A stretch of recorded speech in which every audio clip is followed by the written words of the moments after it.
15 ನಿಮಿಷ ನಿಮ್ಮ ಸಮಯವನ್ನು ನಾವು ತೆಗೆದುಕೊಳ್ತೀವಿ. 50 ನಿಮಿಷ ಮಾತಾಡ್ಬೋದು? ಸರಿ, ನಿಮ್ಮ ಸಹನೆ ಇರುವವರೆಗೆ ನಮ್ಮ ಚರ್ಚೆ ಇರ್ತದೆ.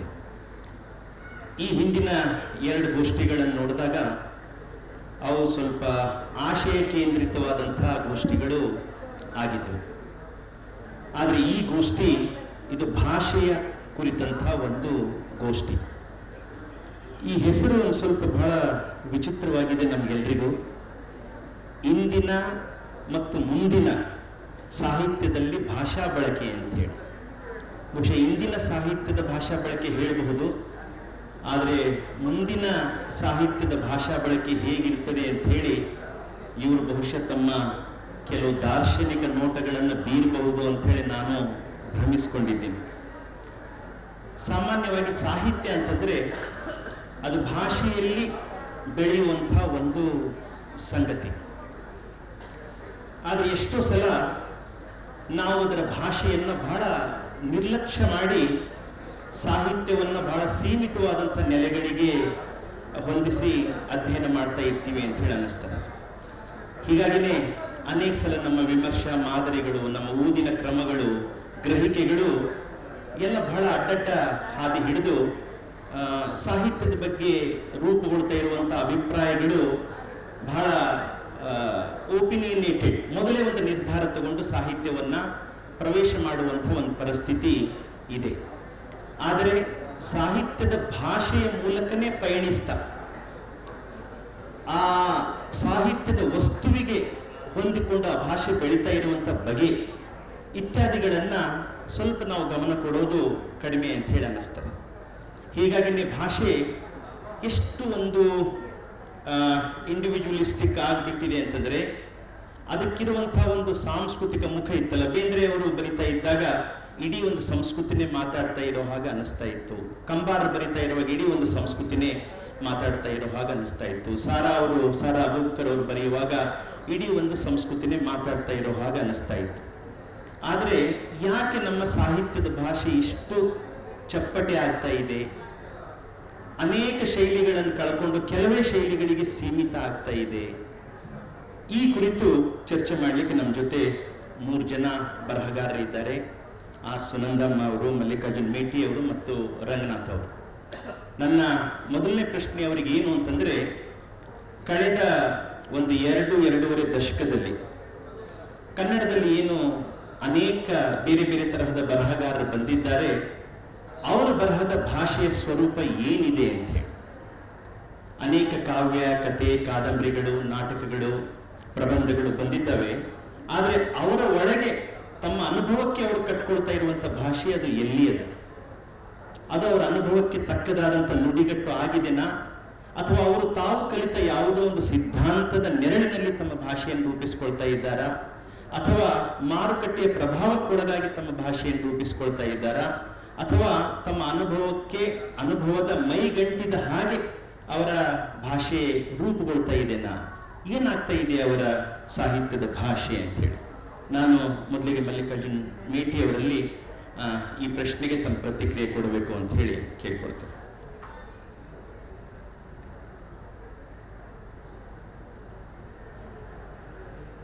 ಎಲ್ಲರಿಗೂ ನಮಸ್ಕಾರ. ಈಗಾಗಲೇ ನಮ್ಮ ಸಮಯ ಮುಗಿದು ಹೋಗಿದೆ.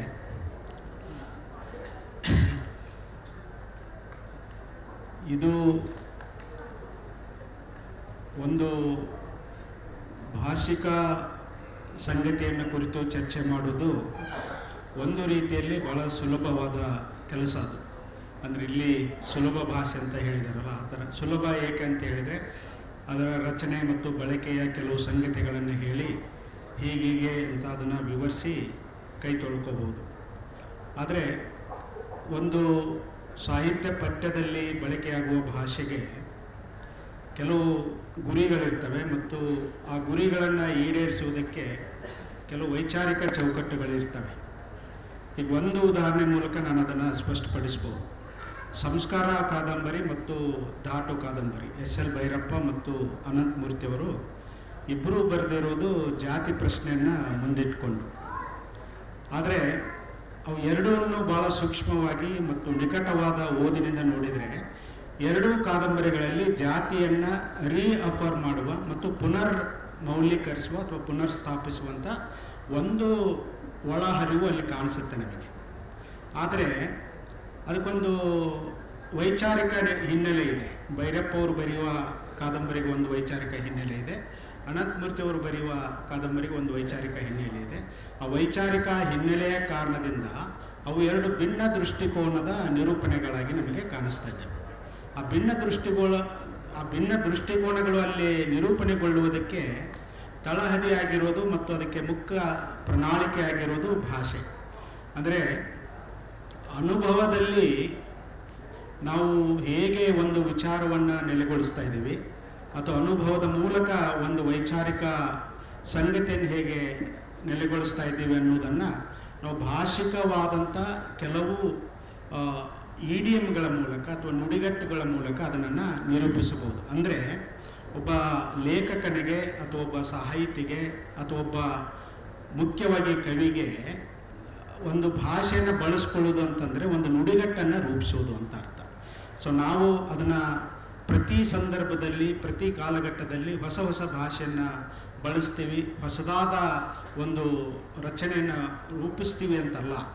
ಅದು ನೀವು ಕವಿರಾಜ ಮಾರ್ಗನಿಂದ ಹಿಡಿದು ಇವತ್ತಿನವರೆಗೆ ಇಲ್ಲಿ ಈಗ ಮಾತಾಡಿದ್ರಲ್ಲ ಕವಿಗಳು, ಅವರೆಲ್ಲರ ಮಾತುಗಳಿಗೆ ಅನ್ವಯಿಸಿ ಹೇಳುವುದಾದರೆ ಎಲ್ಲರೂ ಕೂಡ ಒಂದು ನುಡಿಗಟ್ಟನ್ನು ರೂಪಿಸ್ಕೊಳ್ತಾರೆ. ಆ ನುಡಿಗಟ್ಟನ್ನು ರೂಪಿಸ್ಕೊಳ್ಳೋದಕ್ಕೆ ಬೇಕಾಗಿರುವ ಅವರ ವೈಚಾರಿಕ ಹಿನ್ನೆಲೆ ಯಾವುದು ಮತ್ತು ಅವರ ಸಾಮಾಜಿಕ ಬದ್ಧತೆ ಯಾವುದು ಅನ್ನೋದರ ಆಧಾರದ ಮೇಲೆ ಅವರು ಯಾವುದರ ಜೊತೆ ಮುಖಾಮುಖಿ ಆಗ್ತಾ ಇದ್ದಾರೆ ಮತ್ತು ಯಾವುದನ್ನು ಅನುಸಂಧಾನ ಮಾಡ್ತಾ ಇದ್ದಾರೆ ಅನ್ನೋದು ಮುಖ್ಯವಾಗುತ್ತೆ. ಹಾಗಾಗಿ ಭಾಷೆ ಎನ್ನುವಂಥದ್ದು ಅದು ಕೇವಲ ರಚನೆ ಮತ್ತು ಬಳಕೆಯ ಹಿನ್ನೆಲೆಯಲ್ಲಿ ನಾವು ಅದನ್ನು ವ್ಯಾಖ್ಯಾನ ಮಾಡೋಕ್ಕಾಗೋದಿಲ್ಲ. ಭಾಷೆ ಅನ್ನೋದು ಒಂದು ವಿಚಾರವಾಗಿ, ಭಾಷೆ ಅನ್ನೋದು ಒಂದು ಆಲೋಚನಾ ಕ್ರಮವಾಗಿ, ಭಾಷೆ ಅನ್ನೋದು ಒಂದು ವೈಚಾರಿಕ ನೆಲೆಯಾಗಿ ಮತ್ತು ಭಾಷೆ ಅನ್ನೋದು ಒಂದು ಸೈದ್ಧಾಂತಿಕ ಸಂಗತಿಯನ್ನು ಅನುಸಂಧಾನ ಮಾಡುವ ಒಂದು ಅಸ್ತ್ರವಾಗಿ ಅಥವಾ ಒಂದು ಮಾಧ್ಯಮವಾಗಿ ಅದು ಕೆಲಸ ಮಾಡ್ತಾ ಇದೆ. ಹಾಗಾಗಿ ನಮಗೆ ಬಂಡಾಯದವರು ತಮ್ಮ ಆ ಕಾವ್ಯವನ್ನು ಮಂಡಿಸುವಾಗ ಬಂಡಾಯದ ಎಲ್ಲ ಕವಿಗಳು ಒಂದೇ ರೀತಿಯಲ್ಲಿ ಕಾವ್ಯವನ್ನು ಹೇಳಿರಲಿಲ್ಲ, ಅಥವಾ ನವೋದಯದ ಕವಿಗಳು ಎಲ್ಲರೂ ಒಂದೇ ರೀತಿಯಲ್ಲಿ ಮಾತಾಡಲಿಲ್ಲ.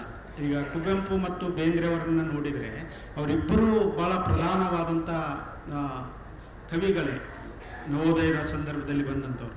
ಆದರೆ ಅವರು ಮಂಡಿಸ್ತಾ ಇರುವಂಥ ಕಾವ್ಯದ ಭಾಷೆ ಮತ್ತು ಅವರು ಹೇಳ್ತಾ ಇರುವಂಥ ಕಾವ್ಯದ ವಸ್ತು ಅದು ಭಾಳ ಭಿನ್ನವಾಗಿರುವಂಥದ್ದು. ಇಬ್ಬರ ಲೋಕದೃಷ್ಟಿಗಳು ಬೇರೆ ಮತ್ತು ಇಬ್ಬರು ಮಂಡಿಸ್ತಾ ಇರುವಂಥ ಆಲೋಚನಾ ಕ್ರಮಗಳು ಬೇರೆ ಆಗಿದ್ದಾವೆ.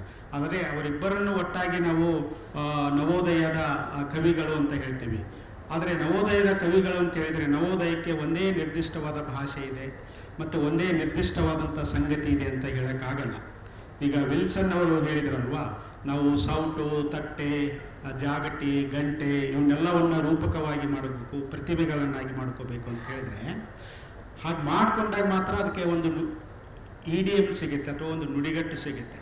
ಅಂದರೆ ವಿಲಿಯಂ ಕಾರ್ಲೋಸ್ ಅನ್ನುವಂಥ ಒಬ್ಬ ಭಾಳ ದೊಡ್ಡ ಕವಿ, ಅಮೇರಿಕದ ಕವಿ, ಅವರೊಂದು ಮಾತು ಹೇಳ್ತಾರೆ. ಇದನ್ನು A.K. ರಾಮಾನುಜನ್ ಒಂದು ಇಂಟರ್ವ್ಯೂವಲ್ಲಿ ಹೇಳಿದ ಮಾತಿದು.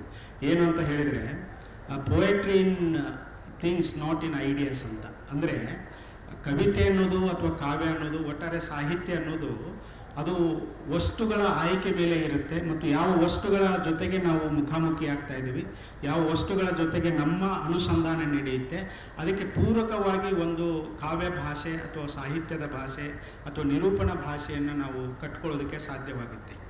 ಸೊ ಆ ಕಾರಣದಿಂದ ಭಾಷೆಯ ಪ್ರಶ್ನೆಯನ್ನು ಮುಂದಿಟ್ಟುಕೊಂಡು ಚರ್ಚೆ ಮಾಡಬೇಕಾದಾಗ ಅದು ಅತ್ಯಂತ ಪ್ರಮುಖವಾದಂಥ ಒಂದು ಆಯಾಮ ಅದು. ಆದರೆ ಆ ಪ್ರಶ್ನೆಯನ್ನು ನಾವು ಕೈಬಿಟ್ಟು ಮತ್ತು ಅದನ್ನು ಬದಿಗೆ ಸರಿಸಿ ನಮ್ಮ ಸಾಹಿತ್ಯ ಪಠ್ಯಗಳನ್ನು ಮತ್ತು ಸಾಹಿತ್ಯ ವಿಮರ್ಶೆಯನ್ನು ನಾವು ಚರ್ಚೆ ಮಾಡೋದ್ರಿಂದ ಎಲ್ಲವೂ ಕೂಡ ಒಪಿನೇಟೆಡ್ ಆಗಿದೆ. ಯಾಕೆ ಒಪಿನೇಟೆಡ್ ಆಗಿದೆ ಅಂತ ಹೇಳಿದರೆ, ಅಭಿಪ್ರಾಯಗಳನ್ನೇ ಯಾಕೆ ನಾವು ಮುನ್ನೆಲೆಗೆ ತರ್ತಾ ಇದ್ದೀವಿ ಅಂತ ಹೇಳಿದರೆ, ನಮಗೆ ಒಂದು ಕಾವ್ಯಕ್ಕೆ ಅಥವಾ ಒಂದು ಸಾಹಿತ್ಯಕ್ಕೆ, ಒಂದು ವಿಚಾರಕ್ಕೆ ಅಥವಾ ಒಂದು ವೈಚಾರಿಕತೆಗೆ ಯಾವುದು ತಳಹದಿಯಾಗಿದೆಯೋ ಆ ತಳಹದಿಗೆ ಇರುವಂಥ ಒಂದು ಚೌಕಟ್ಟು ಯಾವುದು, ಅದರ ಪ್ಯಾರಾಡೈಮ್ ಏನು ಅನ್ನೋದನ್ನು ನಾವು ಅರ್ಥ ಮಾಡ್ಕೊಳ್ಳೋದೇನೆ ಕೇವಲ ವಿಷಯಗಳನ್ನು ವರ್ಗೀಕರಿಸಿ ಮತ್ತು ಅವುಗಳನ್ನು ಹೆಕ್ಕಿ ಅದರ ಆಧಾರದ ಮೇಲೆ ನಾವು ಒಂದು ಸಾಹಿತ್ಯ ಪಠ್ಯವನ್ನು ವಿಶ್ಲೇಷಣೆ ಮಾಡ್ತೀವಿ ಅಥವಾ ಅದನ್ನು ಹಾಗೆ ಮಂಡಿಸ್ತಾ ಇರ್ತೀವಿ. ಹಾಗಾಗಿ ಮದುಮಗಳು ಅಥವಾ ಕಾನೂರು ಬಗ್ಗೆ ವಿಮರ್ಶೆ ಬರೆದಂಥ ಮಹಾಪಂಡಿತರು ಕೂಡ ಪಂಡಿತರ ಇನ್ ಕೋರ್ಟ್ನ ಹೇಳ್ತಾ ಇರೋದು. ಅವ್ರು ಹೇಳಿದಾಗ ಆ ಕೇಂದ್ರ ಇಲ್ಲ, ವಿವರಗಳಿಂದ ಸೊಕ್ಕಿದೆ ಅಂತ ಹೇಳಿದರು. ಅಂದರೆ ಆ ವಿವರಗಳಿಗಿರುವಂಥ ಒಂದು ನಿರೂಪಣಾ ಆಯಾಮ ಇದೆಯಲ್ಲ, ಅದು ಬಣ್ಣನೆ ಇದೆಯಲ್ಲ, ಅದು ಕೇವಲ ಅದು ಡಿಸ್ಕ್ರಿಪ್ಟಿವ್ ಆಗಿರೋದಲ್ಲ, ಅದು ಎಕ್ಸ್ಪ್ಲನೇಟರಿ ಆಗಿದೆ. ನೀವು ಆ ಭೇಟಿಯ ಪ್ರಸಂಗವನ್ನು ನೋಡಿದರೆ ಅಥವಾ ಗುತ್ತಿ ಆ ಪ್ರಯಾಣದ ಪ್ರಸಂಗವನ್ನು ನೋಡಿದರೆ ನೀವು ಆ ಇಡೀ ಇದಕ್ಕೆ ನಿರೂಪಣೆಗೆ ಒಂದು ವ್ಯಾಖ್ಯಾನ ಇದೆ. ಅದು ಒಂದು ತಿಳುವಳಿಕೆಯನ್ನು, ಒಂದು ಸಾಮಾಜಿಕ ಅನುಭವವನ್ನು ಅದು ಮಂಡಿಸ್ತಾ ಇದೆ ಹೊರತಾಗಿ ವಿವರಗಳನ್ನು ಮಾತ್ರ ಹೇಳ್ತಾ ಇಲ್ಲ. ಅಂದರೆ ಒಂದು ಭಾಷೆ ಅನ್ನೋದು ಒಂದು ವಿಚಾರವೇ ಹೊರತು ಅದು ಕೇವಲ ರಚನೆ ಮಾತ್ರ ಅಲ್ಲ. ಸೊ ಹಾಗಾಗಿ ಭಾಷೆಯನ್ನು ನಾವು ವಿಚಾರವಾಗಿ ಮಂಡಿಸ್ತಾ ಇದ್ದಾಗ ಅದಕ್ಕೆ ಒಂದು ಚೌಕಟ್ಟು ಬರುತ್ತೆ, ಮತ್ತು ಆ ಚೌಕಟ್ಟ ಮೂಲಕ ಲೋಕವನ್ನು ಗ್ರಹಿಸಬೇಕಾದಂಥ ಒಂದು ಅನುಭವ ನಮಗೆ ದಕ್ಕುತ್ತೆ. ಹಾಗಾಗಿ ನಾನು ಭಾಷೆ ಅಂದರೆ ಅದೊಂದು ಗ್ರಹಿಕೆ ಮತ್ತು ಒಂದು ವಿಚಾರ ಮತ್ತು ಒಂದು ವೈಚಾರಿಕ ಭಿತ್ತಿಯಾಗಿ ಅದು ನಮಗೆ ಒದಗಿ ಬರುತ್ತೆ ಅನ್ನುವ ಆಯಾಮದಿಂದ ನನ್ನ ಮಾತುಗಳನ್ನು ನಾನು ಹೇಳುವುದಕ್ಕೆ ಪ್ರಯತ್ನ ಮಾಡಿದೆ.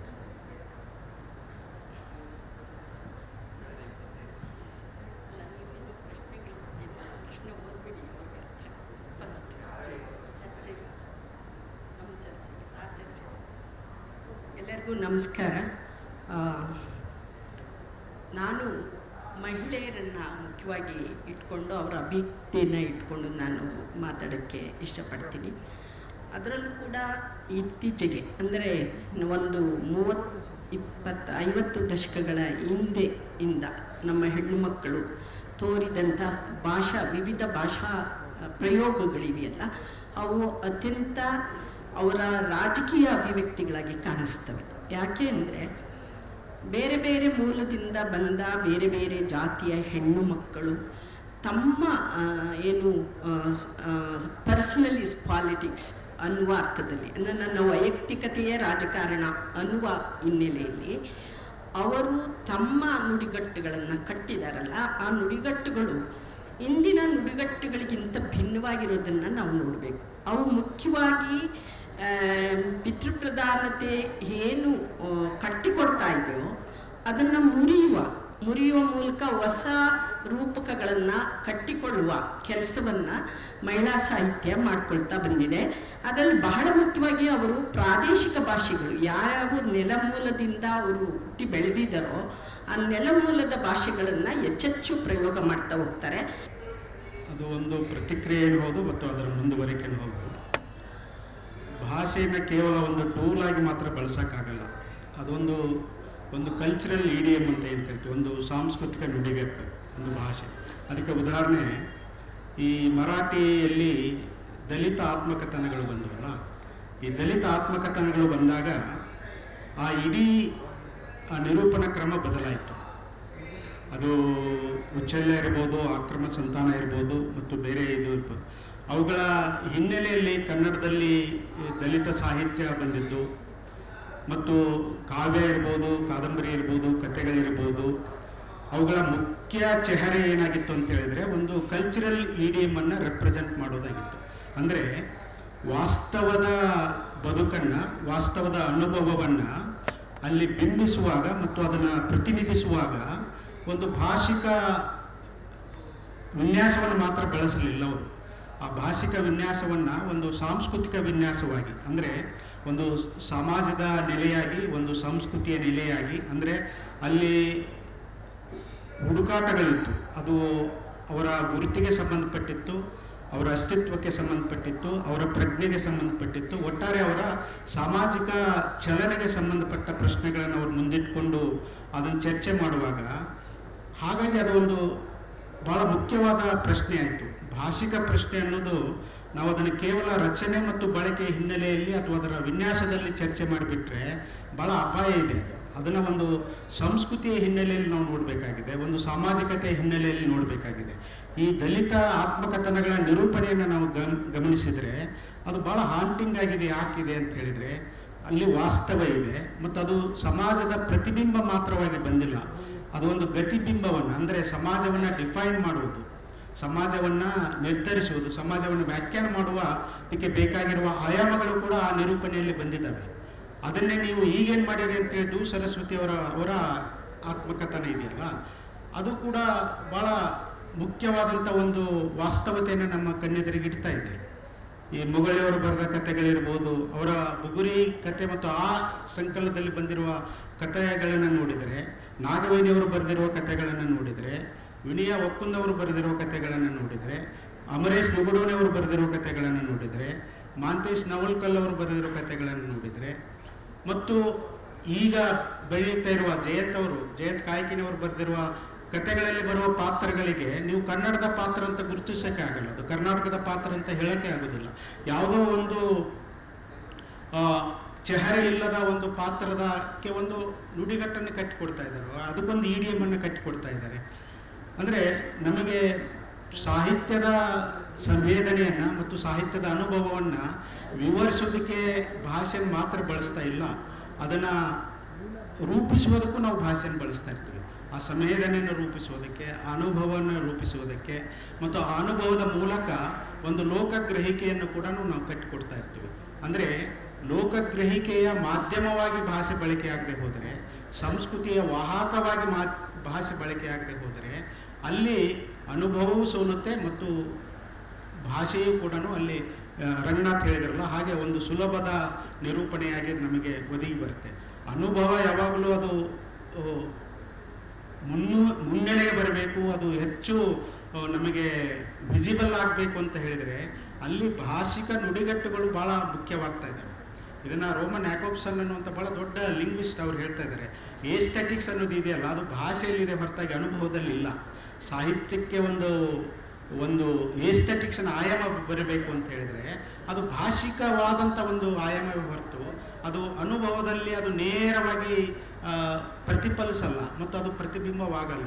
ಅದು ಎಷ್ಟು ರಾ ಆಗಿರುತ್ತೆ ಅನುಭವ, ಎಷ್ಟು ಅದು ಒಂದು ಭಾಳ ಸಹಜವಾಗಿ ನಮಗೆ ಕಂಡರೂ ಕೂಡ ಅದು ಕಾವ್ಯದಲ್ಲಿ ಬಂದಾಗ, ಒಟ್ಟು ಕಲೆಯಲ್ಲಿ ಅದು ಬಿಂಬವಾದಾಗ ಅದರ ಡೈಮೆನ್ಷನ್ಗಳು ಯಾಕೆ ಭಿನ್ನವಾಗ್ತಾ ಇದ್ದಾವೆ, ಅದರ ಡೈನಮಿಕ್ಸ್ಗಳು ಯಾಕೆ ಭಿನ್ನವಾಗ್ತಾ ಇದ್ದಾವೆ ಅಂತ ಹೇಳಿದ್ರೆ ಅದಕ್ಕೆ ಭಾಷಿಕ ಅನ್ನುವಂಥ ಒಂದು ವಿನ್ಯಾಸ ಇದೆಯಲ್ಲ, ಅದನ್ನು ನಮಗೆ ಕಾಣಿಸುವ ಮತ್ತು ಅದನ್ನು ತೋರಿಸುವ ಮತ್ತು ಅದನ್ನು ಕೇಳಿಸುವ ಅದಕ್ಕೆ ಆಯಾಮವನ್ನು ನಮ್ಮ ಭಾಷೆ ಮೂಲಕ ಸಿಗುತ್ತೆ. ಅಂದರೆ ಇಡೀ ಭಾವ ಪ್ರಪಂಚವನ್ನು ನಿರ್ಧರಿಸುವ ಮತ್ತು ಅದಕ್ಕೆ ಒಂದು ನೆಲೆಗಟ್ಟನ್ನು ತಂದು ಕೊಡುವುದರಲ್ಲಿ ಭಾಷೆಯ ಪಾತ್ರ ಭಾಳ ಮುಖ್ಯವಾಗಿರುತ್ತೆ.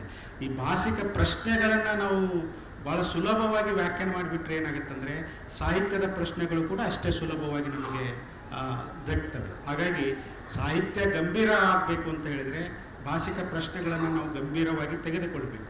ಈಚೆಗೆ ಬರೀತಾ ಇರುವ ನಮ್ಮ ಎಷ್ಟೋ ಮಿತ್ರರು ಅಂತ ಹೇಳಿದರೆ ಅದು ಎಲ್ಲ ಜೆಂಡರು ಸೇರಿದವರು, ಅದನ್ನು ನಾವು ಬಹುವಚನದಲ್ಲಿ ಹೇಳೋದು ಅದೇ ಕಾರಣದಿಂದ. ಆ ಎಲ್ಲ ಮಿತ್ರರು ಬರಿತಾ ಇರುವಾಗ ಹಲವಾರು ಜನ ಭಾಳ ತೀವ್ರವಾಗಿ ಬರಿತಾ ಇದ್ದಾರೆ. ಅದಕ್ಕೆ ಒಂದು ನಿರ್ದಿಷ್ಟವಾದ ಗುರಿ ಇದೆ ಮತ್ತು ನಿರ್ದಿಷ್ಟವಾದಂಥ ಗ್ರಹಿಕೆ ಇದೆ. ಆ ಮೂಲಕ ನಮ್ಮ ಸಮಾಜದ ಜೊತೆಗೆ ಅವರು ಮುಖಾಮುಖಿ ಆಗ್ತಾ ಇದ್ದಾರೆ, ಅನುಸಂಧಾನ ಮಾಡ್ತಾ ಇದ್ದಾರೆ ಮತ್ತು ಅದನ್ನು ಪ್ರಶ್ನೆಗೆ ಒಳಪಡಿಸ್ತಾ ಇದ್ದಾರೆ. ಅವ್ರು ಯಾಕೆ ಪ್ರಶ್ನೆಗೆ ಒಳಪಡಿಸ್ತಾ ಇದ್ದಾರೆ ಅಂತಂದರೆ, ಇಲ್ಲಿವರೆಗೆ ಮೌನ ಭಾಷೆಯನ್ನು ಬಳಸಿ ನಮ್ಮ ಕಾವ್ಯ ಬಂದಿದೆ, ನಮ್ಮ ಕಾದಂಬರಿಗಳು ಬಂದಿದ್ದಾವೆ, ನಮ್ಮ ನಾಟಕಗಳು ಬಂದಿದ್ದಾವೆ. ಆ ಮೌನದ ಭಾಷೆಯನ್ನು ಒಂದು ಅಭಿವ್ಯಕ್ತಿಯ ಮಾಧ್ಯಮವಾಗಿ ಅವರು ಬಳಸಿಕೊಂಡು ತಮ್ಮ ಕವಿತೆಗಳನ್ನು ಬರಿತಾ ಇದ್ದಾರೆ, ತಮ್ಮ ಕಥೆಗಳನ್ನು ಬರಿತಾ ಇದ್ದಾರೆ. ಹಾಗಾಗಿ ಅವರೆಲ್ಲರನ್ನ ಒಟ್ಟುಗೂಡಿಸಿ ವಿಶ್ಲೇಷಣೆ ಮಾಡುವ ಮತ್ತು ಅದನ್ನು ಚರ್ಚೆ ಮಾಡೋದಕ್ಕೆ ಬೇಕಾಗಿರುವ ವಿಮರ್ಶಾ ಪರಿಕರಗಳನ್ನು ನಾವು ಕಂಡುಕೊಂಡಿಲ್ಲ. ಅದು ಸಮಸ್ಯೆ ಆಗಿದೆ. ವಿಮರ್ಶೆ ಸತ್ತಿದೆ ಅಂತ ಹೇಳ್ತಾ ಇದ್ದಾರೆ, ಸತ್ತವ್ರಿಗೆ ಸತ್ತು ಹೋಗ್ಲಿ, ಅದು ತೊಂದರೆ ಇಲ್ಲ. ಆದರೆ ವಿಮರ್ಶೆ ಬರೆಯೋರು ಸತ್ತಿದೆ ಅಂತ ಹೇಳ್ತಾ ಇದ್ದಾರೆ, ವಿಮರ್ಶೆ ಓದುವವರು ಸತ್ತಿದೆ ಅಂತ ಹೇಳ್ತಾ ಇದ್ದಾರೆ. ಇದು ಭಾಳ ಪ್ಯಾರಾಡಾಕ್ಸ್, ಇದು ಭಾಳ ವಿರೋಧಾಭಾಸದ ಒಂದು ಪ್ರಶ್ನೆ, ಇದು ಸ್ಥಿತಿ. ಇದು ಸಾಹಿತ್ಯ ಬೆಳೀತಾ ಇದೆ ಅಂತ ಹೇಳಿದರೆ, ಸಾಹಿತ್ಯದವನ್ನು ನಾವು ಅರ್ಥ ಮಾಡ್ಕೊಳ್ತಾ ಇದ್ದೀವಿ ಅಂತ ಹೇಳಿದರೆ ಖಂಡಿತ ವಿಮರ್ಶೆ ಸತ್ತಿಲ್ಲ. ಬಟ್ ವಿಮರ್ಶೆಯನ್ನು ರೂಪಿಸಬೇಕಾಗಿರುವ, ವಿಮರ್ಶೆಗಿರ್ಬೋದಾದ ಜವಾಬ್ದಾರಿಯನ್ನು ತರಬೇಕಾದಾಗ ನಾವು ಅದರ ಪರಿಕರಗಳನ್ನು, ಅದರ ಇಡಿಎಮ್ಮನ್ನು ಮತ್ತು ಅದರ ಸಾಂಸ್ಕೃತಿಕ ಪ್ರಶ್ನೆಗಳನ್ನು, ಸಾಮಾಜಿಕ ಪ್ರಶ್ನೆಗಳನ್ನು ಮುಖ್ಯವಾಗಿ ಪರಿಗಣಿಸಿದಾಗ ಭಾಷೆ ಅನ್ನುವಂಥದ್ದು ಭಾಳ ಪ್ರಧಾನವಾಗಿರುವ ಒಂದು ಅಸ್ತ್ರವಾಗುತ್ತೆ ಮತ್ತು ಮಾಧ್ಯಮವಾಗುತ್ತೆ. ಇಲ್ಲದೆ ಹೋದರೆ ನಮ್ಮೆಲ್ಲ ಪ್ರಶ್ನೆಗಳನ್ನು ನಾವು ಭಾಳ ಸಡಿಲವಾದ ಮತ್ತು ಭಾಳ ಸುಲಭವಾದಂಥ ಇಡಿಎಮ್ಗಳಲ್ಲಿ ಅದನ್ನು ಹೇಳಿದರೆ ನಮ್ಮ ಸಾಹಿತ್ಯದ ಎಲ್ಲ ಸಂಗತಿಗಳು ಕೂಡ ಕಳೆದು ಹೋಗ್ತಾ ಇದ್ದಾವೆ. ಇವಾಗಿನ ಕವಿಗಳು ಮತ್ತು ಇವಾಗಿನ ಕಥೆಗಾರರು ಕೇವಲ ಶೋಕಿಗಾಗಿ ಬರಿತಾ ಇದ್ದಾರೆ, ಪ್ರಶಸ್ತಿಗಾಗಿ ಬರಿತಾ ಇದ್ದಾರೆ. ಆ ಒಂದು ಆಯಾಮ ಇದೆ, ಅದನ್ನು ನಿರಾಕರಿಸೋಕ್ಕಾಗಲ್ಲ. ಅದಕ್ಕೊಂದು ನಿರ್ದಿಷ್ಟವಾದ ಟೆಂಪ್ಲೇಟ್ ಇದೆ, ಅದಕ್ಕೊಂದು ಮಾದರಿ ಇದೆ.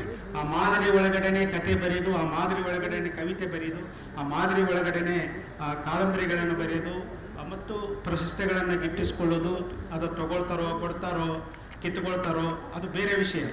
MS ವೇದ ಅವರು ನಂಜನಗೂಡಿನ ಭಾಷೆಯನ್ನು ಬಳಸೋದು, ಅಲಗ ಕಟ್ಟಿಮನಿ ಮತ್ತು ಚಂದ್ರಮತಿ ಸೊಂದ ಅವರು ಮಲೆನಾಡಿನ ಹವ್ಯಕರ ಭಾಷೆಯನ್ನು ಬಳಸೋದು. ಆಮೇಲೆ ಬಹಳ ಜನ ಆ ಥರ ತುಂಬ ನಮ್ಮ ಇವರು ನಾಗಭೂಷಣ್ ನಮ್ಮ ಮೇಡಮ್ ಬದುಕುವಲ್ಲಿ ಕಟ್ಟುವ ಭಾಷೆ, ಅವರು ರಣಹದ್ದುಗಳು ಮತ್ತು ಹಸಿಮಾಂಸ ಅದರಲ್ಲಿ ಕಟ್ಟುವ ಭಾಷೆ, ಮತ್ತು ನಮ್ಮ ಗಾಂಧಿ ಬಂಧದಲ್ಲಿ ನಾಗಮಣಿಯವರು ಕಟ್ಟ ಭಾಷೆ, ಇವುಗಳನ್ನ ನಾವು ನೋಡಿದಾಗ ಇಡೀ ಭಾಷಾ ಪ್ರಪಂಚ ಒಂದು ಹೊಸ ರೂಪಕವಾಗಿ ನಮಗೆ ತೆರೆದುಕೊಳ್ತಾ ಇದೆ ಮತ್ತು ಅವರ ರಾಜಕಾರಣವನ್ನು ಅವರು ಪ್ರಸ್ತುತಪಡಿಸ್ತಾ ಇದ್ದಾರೆ ತಮ್ಮ ವೈಯಕ್ತಿಕ. ಅಂದರೆ ಹೊಸ ರೂಪಕಗಳು ಭಾಷೆಗೆ ಸೇರಿದ ನೆಲೆಗಟ್ಟಿನಿಂದ ನಾವು ಇದನ್ನು ನೋಡ್ಕೋಬೇಕಾಗತ್ತೆ. ಒಂದು ಮಹಿಳಾ ಸಾಂಸ್ಕೃತಿಕತೆಯನ್ನು ಅವ್ರು ಕಟ್ತಾ ಇದ್ದಾರೆ, ಜೊತೆಗೆ ಅವರ ಸಾಂಸ್ಕೃತಿಕತೆಗೆ ಪೂರಕವಾದ ಭಾಷೆಯನ್ನು ಕಟ್ತಿದ್ದಾರೆ.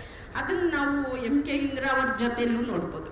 ನೀವು ತಗ್ಗಿನ ಮನೆ ಶೀತ ಅದೊಂದು ಜನಪ್ರಿಯ ಕಾದಂಬರಿ ಅಂತ ತುಂಬ ಜನ ಹೇಳ್ತಾರೆ. ಆದರೆ ಅದರಲ್ಲಿ ಅವರು ಅಡಿಗೆ ಮನೆಯನ್ನು ವೈವಿಧ್ಯತೆಗಳನ್ನು ಬಳಸ್ತಾ ಆಹಾರ ಪದ್ಧತಿಗಳನ್ನು ಕೊಡ್ತಾ ಒಂದು ರೂಪಕವಾಗಿ ಮಾಡಿಬಿಡ್ತಾರೆ ಅಡಿಗೆ ಮನೆಯನ್ನು. ಹಾಗೆ ನಮ್ಮ ಲಲಿತಾ ಸಿದ್ಬಸವಯ್ಯವರು ಕಟ್ಟುವ ಪದ್ಯಗಳು, ಅದೇ ಥರ ನಮ್ಮ ಸಬಿಹ ಭೂಮಿಗೌಡ ಅವರು ಹೇಳುವ ಪದ್ಯಗಳು, ಮತ್ತು ಅಮೃತಮತಿ ಸ್ವಗತ ಹೆಣ್ಣು ಮಕ್ಕಳ ಸ್ವಗತವಾಗಿ ಬಿಂಬಿತವಾಗುವಂಥ ಒಂದು ರಾಜಕಾರಣ. ಹೀಗೆ ಹೆಣ್ಣು ಮಕ್ಕಳು ಕಟ್ಟುವ ಈ ಅಂದರೆ ಒಂದು ಪುರಾಣವನ್ನು ಕೂಡ ಅವರು ಮುರಿತಿದ್ದಾರೆ, ಪುರಾಣಕ್ಕೆ ಹೊಸ ಸಂವೇದನೆಯನ್ನು ಕೊಡ್ತಾ ಇದ್ದಾರೆ ಮತ್ತು ಹೊಸ ಭಾಷೆಯ ಮೂಲಕ ಅದನ್ನು ಮಾತಾಡ್ತಿದ್ದಾರೆ. ಅಂದರೆ ಒಂದು ಸಾಂಸ್ಕೃತಿಕತೆಯನ್ನು ಮಾತಾಡ್ತಿದ್ದಾರೆ, ಹೊಸ ಭಾಷಾ ಪ್ರಯೋಗಗಳನ್ನು ಮಾಡ್ತಿದ್ದಾರೆ ಮತ್ತು ಒಂದು ಹೊಸ ಸಂವೇದನೆಯನ್ನು ಈ ಹೆಣ್ಣು ಮಕ್ಕಳು ಮಾಡ್ತಾ ಇರೋದನ್ನು ನಾವು ನೋಡ್ತೀವಿ. ಹಾಗಾಗಿ ಈ ಕನ್ನಡ ಭಾಷಾ ಪ್ರಪಂಚಕ್ಕೆ ಅಂದರೆ ಅಲ್ಲಿಗಾಗಿ ಇವಾಗ ಕುವೆಂಪು ಅವರ ಮಲೆಗಳಲ್ಲಿ ಮದುಮಗಳು ಕಟ್ಟುವ ಭಾಷೆ, ಒಂದು ಅಲ್ಲಿನ ಮಲೆನಾಡಿನ ಗೌಡ್ರು ಕಟ್ಟೋ ಭಾಷೆಗೂ, ನಮ್ಮ ಮಣಿಪಾಲ ಹಾಸನದ ಹೆಣ್ಣುಮಗಳು ಕಟ್ಟೋ ಭಾಷೆಗೂ, ಮತ್ತು ಅದೇ ಥರ ಹವ್ಯಕರ ಭಾಷೆಗೆ ಕಟ್ಟುವ ಬೇರೆ ಬೇರೆ ನಮ್ಮ ವೈದೇಹಿಯವರು ಕುಂದಾಪುರದ ಭಾಷೆಯನ್ನು ಕಟ್ಟೋ ವಿಧಾನಕ್ಕೂ ನೀವು ಅಲ್ಲೆಲ್ಲ ನೋಡಬೇಕು. ಆ ಎಲ್ಲ ಹೆಣ್ಣು ಮಕ್ಕಳು ಏನನ್ನು ಮಾತಾಡ್ತಾ ಇದ್ದಾರೆ ಅಂದರೆ ಅವರದೇ ಕಥೆಯನ್ನು ಹೊಸ ಭಾಷೆ ಅಂದಿಗಾಗಲೇ ಬರದೇ ಇರುವ ಭಾಷೆಯನ್ನು ಜನರಿಗೆ ಪರಿಚಯಿಸ್ತಾ ತಮ್ಮ ವೈಯಕ್ತಿಕ ರಾಜಕಾರಣಕ್ಕಾಗಿ ಆ ಭಾಷೆಯನ್ನು ಬಳಸ್ತಾ ಇರೋದ್ರಿಂದನೇ ಅದು ವಿಸ್ತೀರ್ಣಗೊಳ್ಳುತ್ತೆ ಮತ್ತು ಒಂದು ಅನುಭವ ಪ್ರಪಂಚವಾಗಿ ನಮ್ಮೊಳಗಡೆ ಇಳಿಯುತ್ತೆ ಹೋಗುತ್ತೆ. ಸೊ ಅದೇ ಥರ ನನ್ನ ಕಾದಂಬರಿ ದ್ವಿತ್ವವನ್ನು ಕೂಡ ನಾವು ಯೋಚನೆ ಮಾಡ್ಬೋದು.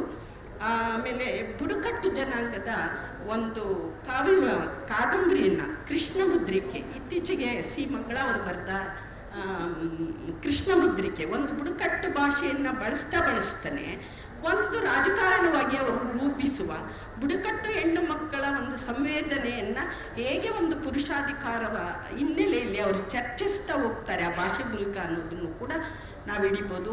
ಹಾಗೆ ಅನೇಕ ಈಗ ತುಂಬ ಜನ ಹೆಣ್ಮಕ್ಳು ಈಗ ಮಂಜುಳಾ ಉಳ್ಳಳ್ಳಿ ಆಗಲಿ, ಸರಸ್ವತಿ ಬಚ್ಚಿಸು ಅನ್ನೋ ಒಂದು ಕಥೆನೇ ಒಂದು ದೊಡ್ಡ ರೂಪಕವಾಗಿ ಹೊಸ ಸಂವೇದನೆಯಾಗಿ ಉಟ್ಕೊಳ್ಳೋದ್ರ ಹಿನ್ನೆಲೆಯಲ್ಲಿ ನಾವು ಅವರ ನಾಟಕಗಳು ಚಿಕ್ಕ ಅವರು ವ್ಯಕ್ತಿತ್ವದ ಪ್ರತಿ ನಾಟಕಗಳಲ್ಲೂ ನೋಡಿದಾಗ ನಾವೊಂದು ಹೊಸ ರಾಜಕಾರಣವನ್ನೇ ಹುಟ್ಟು ಹಾಕುವ ಜೊತೆಗೆ ಹೊಸ ಭಾಷೆಯ ರೂಪಕಗಳನ್ನು ತುಮಕೂರು, ಕೋಲಾರ, ಈಗ ನೋಡಿದರೆ ಹಾಸನ ಎಲ್ಲ ಕನ್ನಡದ 30 ಜಿಲ್ಲೆಗಳ ಭಾಷಾ ಪ್ರಪಂಚವನ್ನು ಹೆಣ್ಣು ಮಕ್ಕಳು ವಿವಿಧ ರೀತಿಯಲ್ಲಿ ತಮ್ಮ ಆಲೋಚನೆಗೆ ಒಗ್ಗಿಸಿ ಮತ್ತು ಬಗೆಸಿ ಅದಕ್ಕೊಂದು ಹೊಸ ರೂಪಕವಾಗಿ ಬೆಳೆಸಿದ್ದಾರೆ ಈ 25 ವರ್ಷಗಳಲ್ಲ 50 ವರ್ಷಗಳು.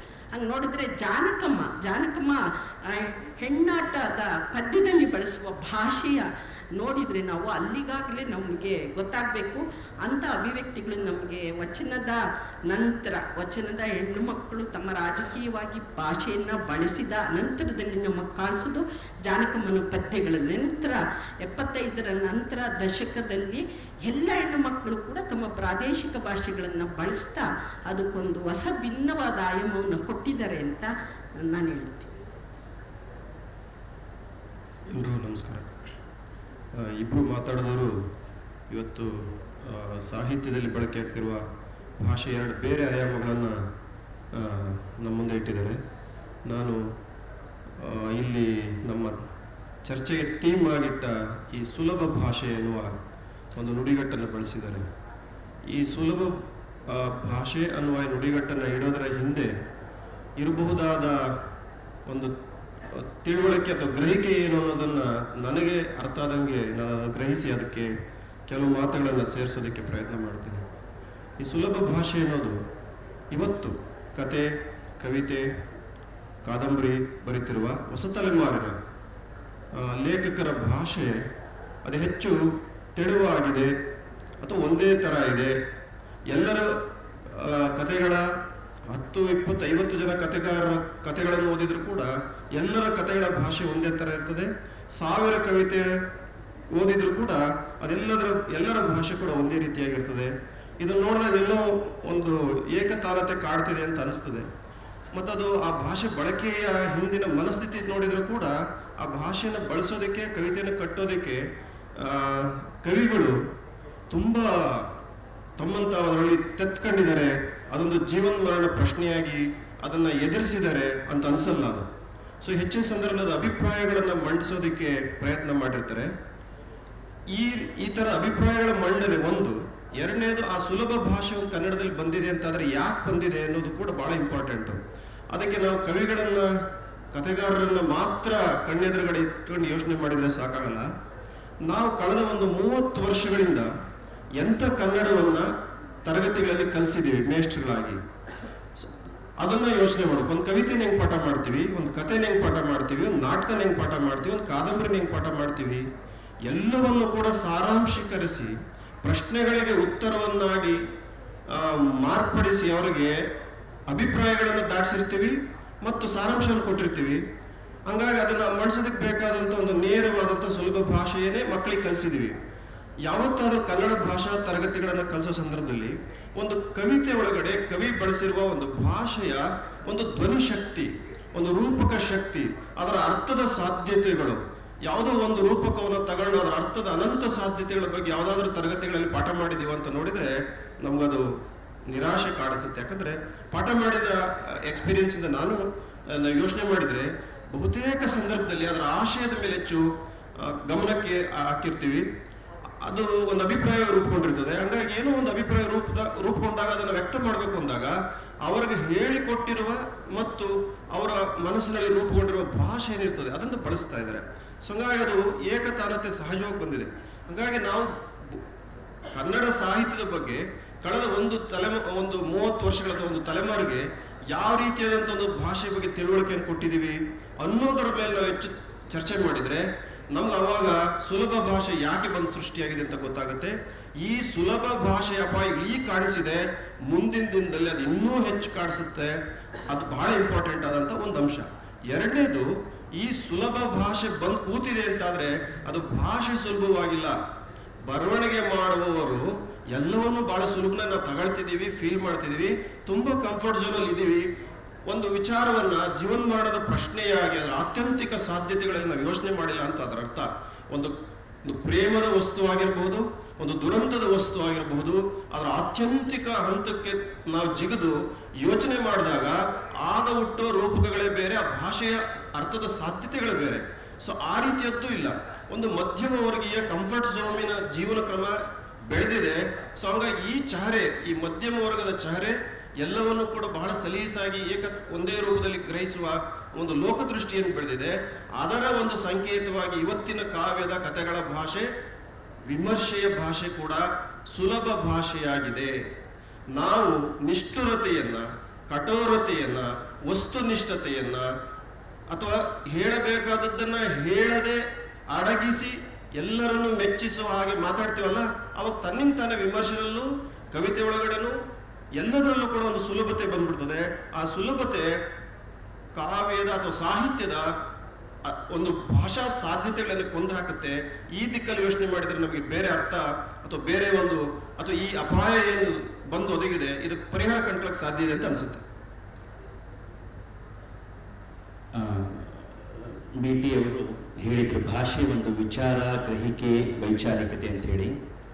ಈಗ ನನ್ನ ಇನ್ನೊಂದು ಪ್ರಶ್ನೆ ಏನು ಅಂತಂದ್ರೆ, ನಾವು ಕಳೆದ ಒಂದು 25 ವರ್ಷದ ಕಾವ್ಯ ಕಾದಂಬರಿ ನೋಡಿದಾಗ ಈ ವಾಸ್ತವವಾದಿ ಭಾಷೆನೇ ಹೆಚ್ಚು ಮುನ್ನೆಲೆಗೆ ಬಂದಿದೆ. ಪ್ರಾದೇಶಿಕ ಭಾಷೆ ಬಳಸಿದ್ದಾರೆ, ಆಡು ಭಾಷೆ ಬಳಸಿದ್ದಾರೆ, ಉಪಭಾಷೆಗಳನ್ನು ಬಳಸಿದ್ದಾರೆ. ಆದರೆ ಈ ಲೇಖಕ ಮತ್ತು ಲೇಖಕಿಯರಲ್ಲಿ ಇದ್ದಂತಹ ಒಂದು ಕಲ್ಪನೆಯ ಭಾಷೆ ಇದೆಯಲ್ಲ, ಒಂದು ಇಮ್ಯಾಜಿನೇಷನ್, ಭಾಷೆಯ ಮೂಲಕ ಕಲ್ಪಿಸಿಕೊಳ್ಳೋದು ಅಥವಾ ಕಲ್ಪನೆಯ ಮೂಲಕ ಒಂದು ಭಾಷೆಯನ್ನು ವಿಸ್ತಾರ ಮಾಡೋದು, ಅದು ಏನಾದರೂ ಈ 2 ದಶಕದಲ್ಲಿ ಸ್ವಲ್ಪ ಹಿನ್ನಡೆ ಆಯ್ತಾ ಅಂತೇಳಿ. ಈಗ ಸಾಮಾನ್ಯವಾಗಿ ನಾವು ಯಾವುದೋ ಒಂದು ಕವಿತೆ ಓದಿದ್ರೆ ಅದಕ್ಕೆ ಒಂದು ಸ್ತರದ ಅರ್ಥ ಕಟ್ಟೋದ್ರೊಳಗೇನೆ ಆ ಕವಿತೆ ದಣಿದು ಬಿಡ್ತದೆ. ಅದರ ಅರ್ಥವನ್ನು 2ನೇ ಸ್ತರಕ್ಕೆ 3ನೇ ಸ್ತರಕ್ಕೆ ಒಯ್ಯಬೇಕು ಅಂದಾಗ ಆ ಕಾವ್ಯದ ಭಾಷೆ ನಮಗಷ್ಟು ಸಪೋರ್ಟ್ ಮಾಡೋದಿಲ್ಲ, ನೆರವಿಗೆ ಬರೋದಿಲ್ಲ. ಯಾಕೆ ಇಂಥ ಒಂದು ಭಾಷೆಯ ಕುಸಿತ ಕನ್ನಡ ಸಾಹಿತ್ಯದಲ್ಲಿ ಕಾಣಿಸ್ತಾ ಇದೆ? ಯಾಕೆ ಕಲ್ಪನೆಯ ಭಾಷೆಗೆ ಈ ಮಟ್ಟಿನ ಒಂದು ಹಿನ್ನಡೆ ಉಂಟಾಯಿತು ಅಂತೇಳಿ ಯಾರಾದರೂ ಉತ್ತರಿಸ್ಬೋದು? ವಿಸರ್ಜಿ, ಇದು ಭಾಷೆ ಸಮಸ್ಯೆ ಅಲ್ಲ. ಇದು ನಾವು ಲೋಕವನ್ನು ಹೇಗೆ ಗ್ರಹಿಸ್ತಾ ಇದ್ದೀವಿ, ಯೋಚನೆ ಮಾಡ್ತಾ ಇದ್ದೀವಿ, ನಮ್ಮ ಸಂವೇದನಾಶೀಲತೆ ಏನು, ನಮ್ಮ ಮನಸ್ಸು ಯಾವ ರೀತಿಯಾಗಿ ಯಾವುದೇ ಒಂದು ವಸ್ತುವನ್ನು ಕುರಿತು ಯೋಚನೆ ಮಾಡುವ ದಿಕ್ಕಲ್ಲಿ ಸಾಕ್ತಿದೆ ಅನ್ನೋದು ಭಾಳ ಇಂಪಾರ್ಟೆಂಟ್. ಅದು ಯಾಕಂದ್ರೆ ಭಾಷೆ ಒಂದು ವ್ಯಾಕರಣ, ಒಂದು ರಚನೆ, ಅದನ್ನು ನಾವು ಬಳಸೋದಷ್ಟೇ. ಅದೊಂದು ಟೂಲ್ ಅಂತ ಬಳಸೋದಾದ್ರೆ ಅದಕ್ಕೊಂದು ಸೋಷಿಯಲ್ ಕ್ಯಾರೆಕ್ಟರ್ ಇರ್ತದೆ ಭಾಷೆಗೆ. ಆ ಕ್ಯಾರೆಕ್ಟರ್ ನಾವು ಕವಿತೆಯಲ್ಲಿ ಹೆಂಗೆ ತರ್ತೀವಿ? ಈಗ ಬೇಂದ್ರೆಯವರು ಆ ಕ್ಯಾರೆಕ್ಟರ್ ತಂದ್ರು ಕಾವ್ಯದೊಳಗಡೆಗೆ. ಆ ತರೋದ್ರ ಮೂಲಕ ಅದು ಒಂದು ಸಮುದಾಯವನ್ನು ರೆಪ್ರೆಸೆಂಟ್ ಮಾಡ್ತದೆ. ಆದ್ರೆ ಆ ಸಾಧ್ಯತೆಯನ್ನು ಗಮನಿಸ್ಬೇಕಲ್ವಾ? ಅದನ್ನ ನಾನು ಹೇಳ್ತಾ ಇರೋದು, ನಾವು ನಮ್ಮ ಆಲೋಚನೆ ಒಳಗಡೆನೆ ಈ ಸಾಮಾಜಿಕ ಸಾಧ್ಯತೆಗಳು, ಭಾಷೆಯ ಸಾಮಾಜಿಕ ಸಾಧ್ಯತೆಗಳು, ಅವುಗಳನ್ನ ಗ್ರಹಿಸೋದ್ರಲ್ಲಿ ಸೋಲ್ತಾ ಇದ್ದೀವಿ. ಮತ್ತು ಒಂದು ವಸ್ತು ನಾನು ಆಗ್ಲೇ ಹೇಳಿದಂಗೆ ಆ ಬದಲಾವಣೆ ಅಂದ್ರೆ, ಈಗ ಹಸಿವಿದೆ, ಹಸಿವು 30 ವರ್ಷದ ಹಿಂದೆನೂ ಇತ್ತು, 300 ವರ್ಷದ ಹಿಂದೆನೂ ಇತ್ತು, ಇವತ್ತು ಇದೆ. ಬಟ್ ಇವತ್ತು ನಾವು ಯೋಚನೆ ಮಾಡಬಹುದಾದ ಕ್ರಮ ಏನದನ್ನ ಒಂದು ಬೇರೆ ದಿಕ್ಕಲ್ಲಿ ಯೋಚನೆ ಮಾಡಬೇಕಾಗಿದೆ. ನಾವು 30 ವರ್ಷದಿಂದ ಇವತ್ತು ಹಸಿವನ್ನು ಯೋಚನೆ ಮಾಡಕ್ ಬರಲ್ಲ. ಹಂಗಾಗಿ ಆ ಹಸಿವನ್ನು ಯೋಚನೆ ಮಾಡ್ತೀವಿ ಅಂತಂದ್ರೆ ನಾವು ಅದನ್ನ ಇವತ್ತಿನ ಬದಲಾದ 21ನೇ ಶತಮಾನದ ಕಾಲಘಟ್ಟದೊಳಗಡೆ ಅದನ್ನ ತಾತ್ವಿಕವಾಗಿ ಗ್ರಹಿಸೋದಕ್ಕೆ ಸಾಧ್ಯ ಆಗಬೇಕು. ಇದನ್ನ ಗ್ರಹಿಸೋದಕ್ಕೆ ಬೇಕಾದಂತ ಒಂದು ಲೋಕದೃಷ್ಟಿ, ಆಲೋಚನಾ ಕ್ರಮ ಕವಿಗಳಾದ ನಮ್ಮಲ್ಲಿ, ಕಥೆಗಾರರಾದ ನಮ್ಮಲ್ಲಿ, ವಿಮರ್ಶಕರಾದ ನಮ್ಮಲ್ಲಿ ರೂಪುಗೊಂಡಿದೆ ಅಂತ ಅನ್ಸಿ ನೋಡಿದ್ರೆ ಅದು ತುಂಬಾ ಸರ್ಫೇಸ್ ಲೆವೆಲ್ ಅಲ್ಲಿ ಇದೆ. ನಮ್ಮಲ್ಲಿ ನಮ್ಮ ತಿಳುವಳಿಕೆ ಸಾಹಿತ್ಯದ ಲೋಕದೃಷ್ಟಿಯಿಂದ ಅದು ಹೆಚ್ಚು ಕಾಣ್ತಿದೆ ಹೊರತು ಸಮಾಜ ವಿಜ್ಞಾನಗಳು ಒಂದು ಸಾಮಾಜಿಕವಾದ ವಸ್ತುವನ್ನು ಅದನ್ನು ತಾತ್ವಿಕವಾಗಿ ಅದರ ಅನಂತ ಸಾಧ್ಯತೆಗಳ ಬಗ್ಗೆ ಯೋಚನೆ ಮಾಡಬಹುದಾದ ಬೇರೆ ಬೇರೆ ತಿಳುವಳಿಕೆಯನ್ನು ಒಳಗಡೆ ಬಿಟ್ಕೊಳ್ತಿಲ್ಲ. ಆ ಬಿಟ್ಕೊಳ್ಳುವ ಒಂದು ಹಾದಿನಲ್ಲೇ ಒಂದು ಗೋಡೆ ಕಟ್ಟಿದ್ವಿ. ಆ ಗೋಡೆ ಕಟ್ಟಿದ ಪರಿಣಾಮ ಏನಾಗುತ್ತೆ ಅಂದ್ರೆ, ನಾವು ಒಂದು ವಸ್ತುವನ್ನು ಯೋಚನೆ ಕ್ವಾಂಟಿಟಿ ದೃಷ್ಟಿಯಿಂದ ನೋಡಿದ್ರೆ ಪ್ರಮಾಣ ಜಾಸ್ತಿ ಬರ್ತಿದೆ. ಆ ಪ್ರಮಾಣವನ್ನು ನೋಡಿದಾಗ ಕೆಲವು ಜನರಲ್ ಸ್ಟೇಟ್ಮೆಂಟ್ಗಳನ್ನ ಮಾಡಿಬಿಡ್ತೀವಿ. ಅದು ಅಪಾಯಕಾರಿಯಾಗಿದೆ, ಅದು ವಿಮರ್ಶೆಗೂ ಅದೇ ಆಗಿದೆ. ಜನರಲೈಸ್ ಮಾಡುವ ಒಂದು ಪ್ರಾಬ್ಲಮ್ ಇದೆ. ಸೊ ಇಲ್ಲೂ ಕೂಡ ನಿಮಗೆ ಅದು ಜನರಲೈಸ್ ಸ್ಟೇಟ್ಮೆಂಟ್ ಅಂತ ಅನಿಸಿದೆ, ಅದು ಜನರಲೈಸೇಷನ್ ಪ್ರಾಬ್ಲಮ್.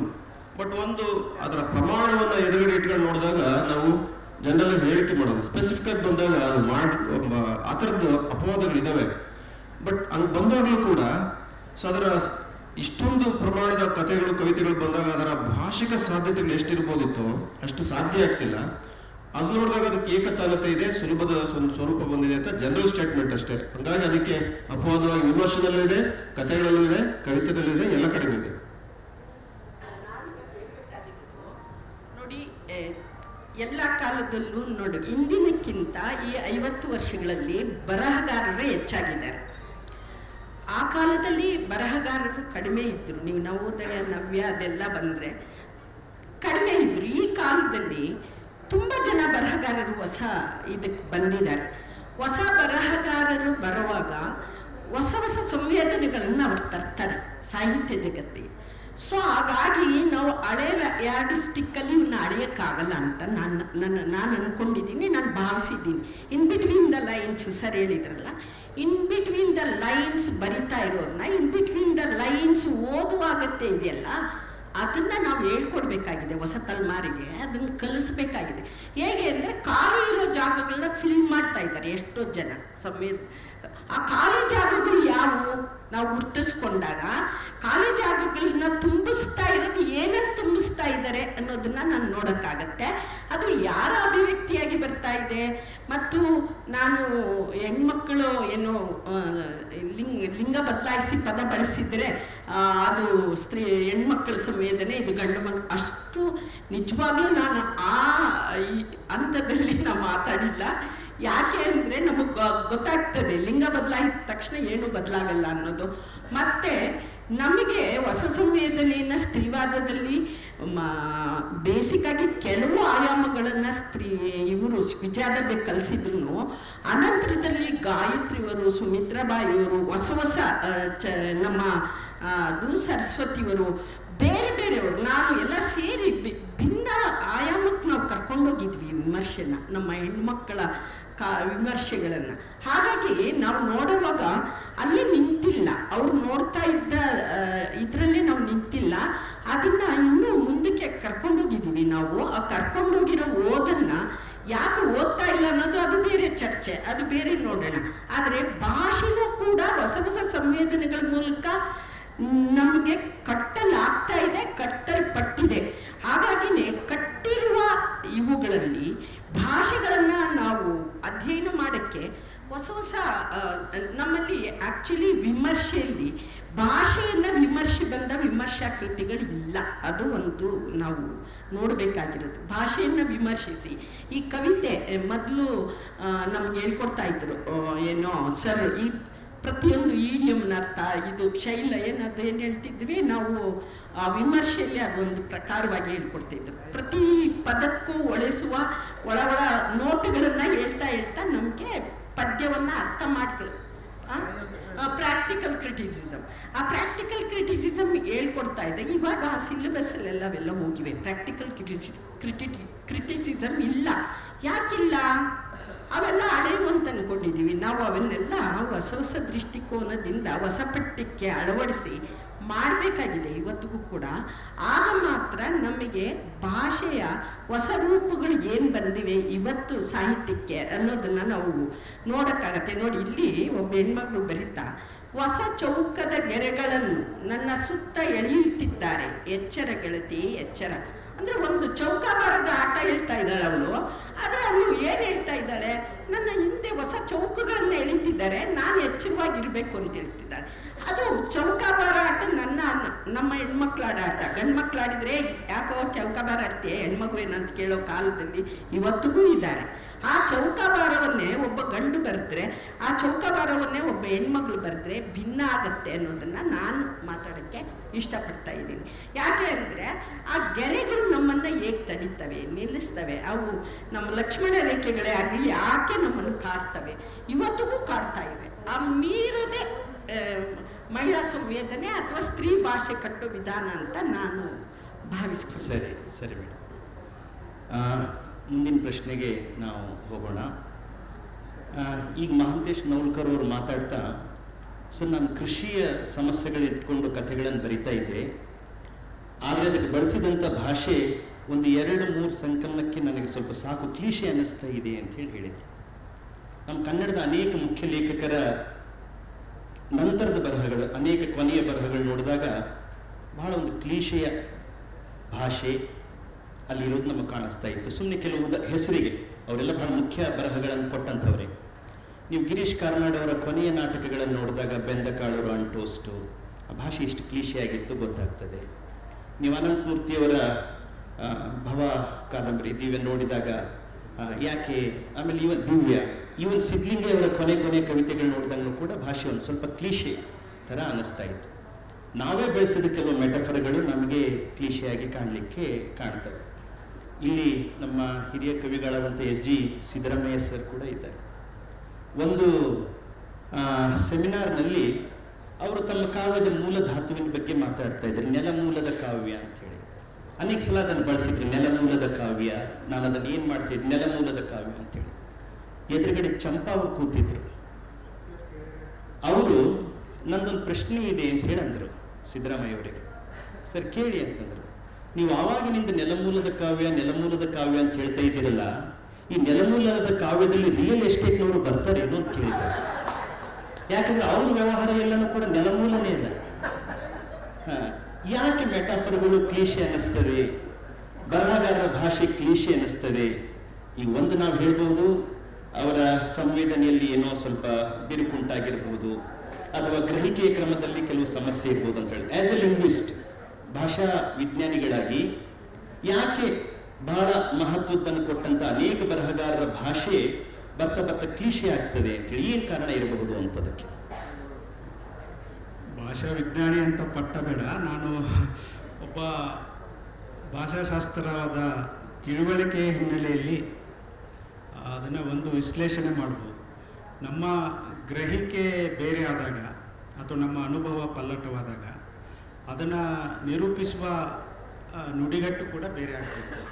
ಅದು ನಾವು ಈಗ ಉದಾಹರಣೆಗೆ ನಾವು ಡೆವಲಪ್ಮೆಂಟನ್ನು ಕ್ರಿಟಿಕ್ ಮಾಡ್ತಾ ಇದ್ದೀವಿ, ಅದನ್ನು ವಿಮರ್ಶೆ ಮಾಡ್ತಾ ಇದ್ದೀವಿ ಅಂತ ಹೇಳಿದ್ರೆ, ಅಭಿವೃದ್ಧಿಯನ್ನು ವಿಮರ್ಶಿಸುವುದಕ್ಕೆ ಬೇಕಾಗಿರುವಂತಹ ಹೊಸ ನುಡಿಗಟ್ಟನ್ನು ನಾವು ರೂಪಿಸ್ಕೋಬೇಕಾಗುತ್ತೆ.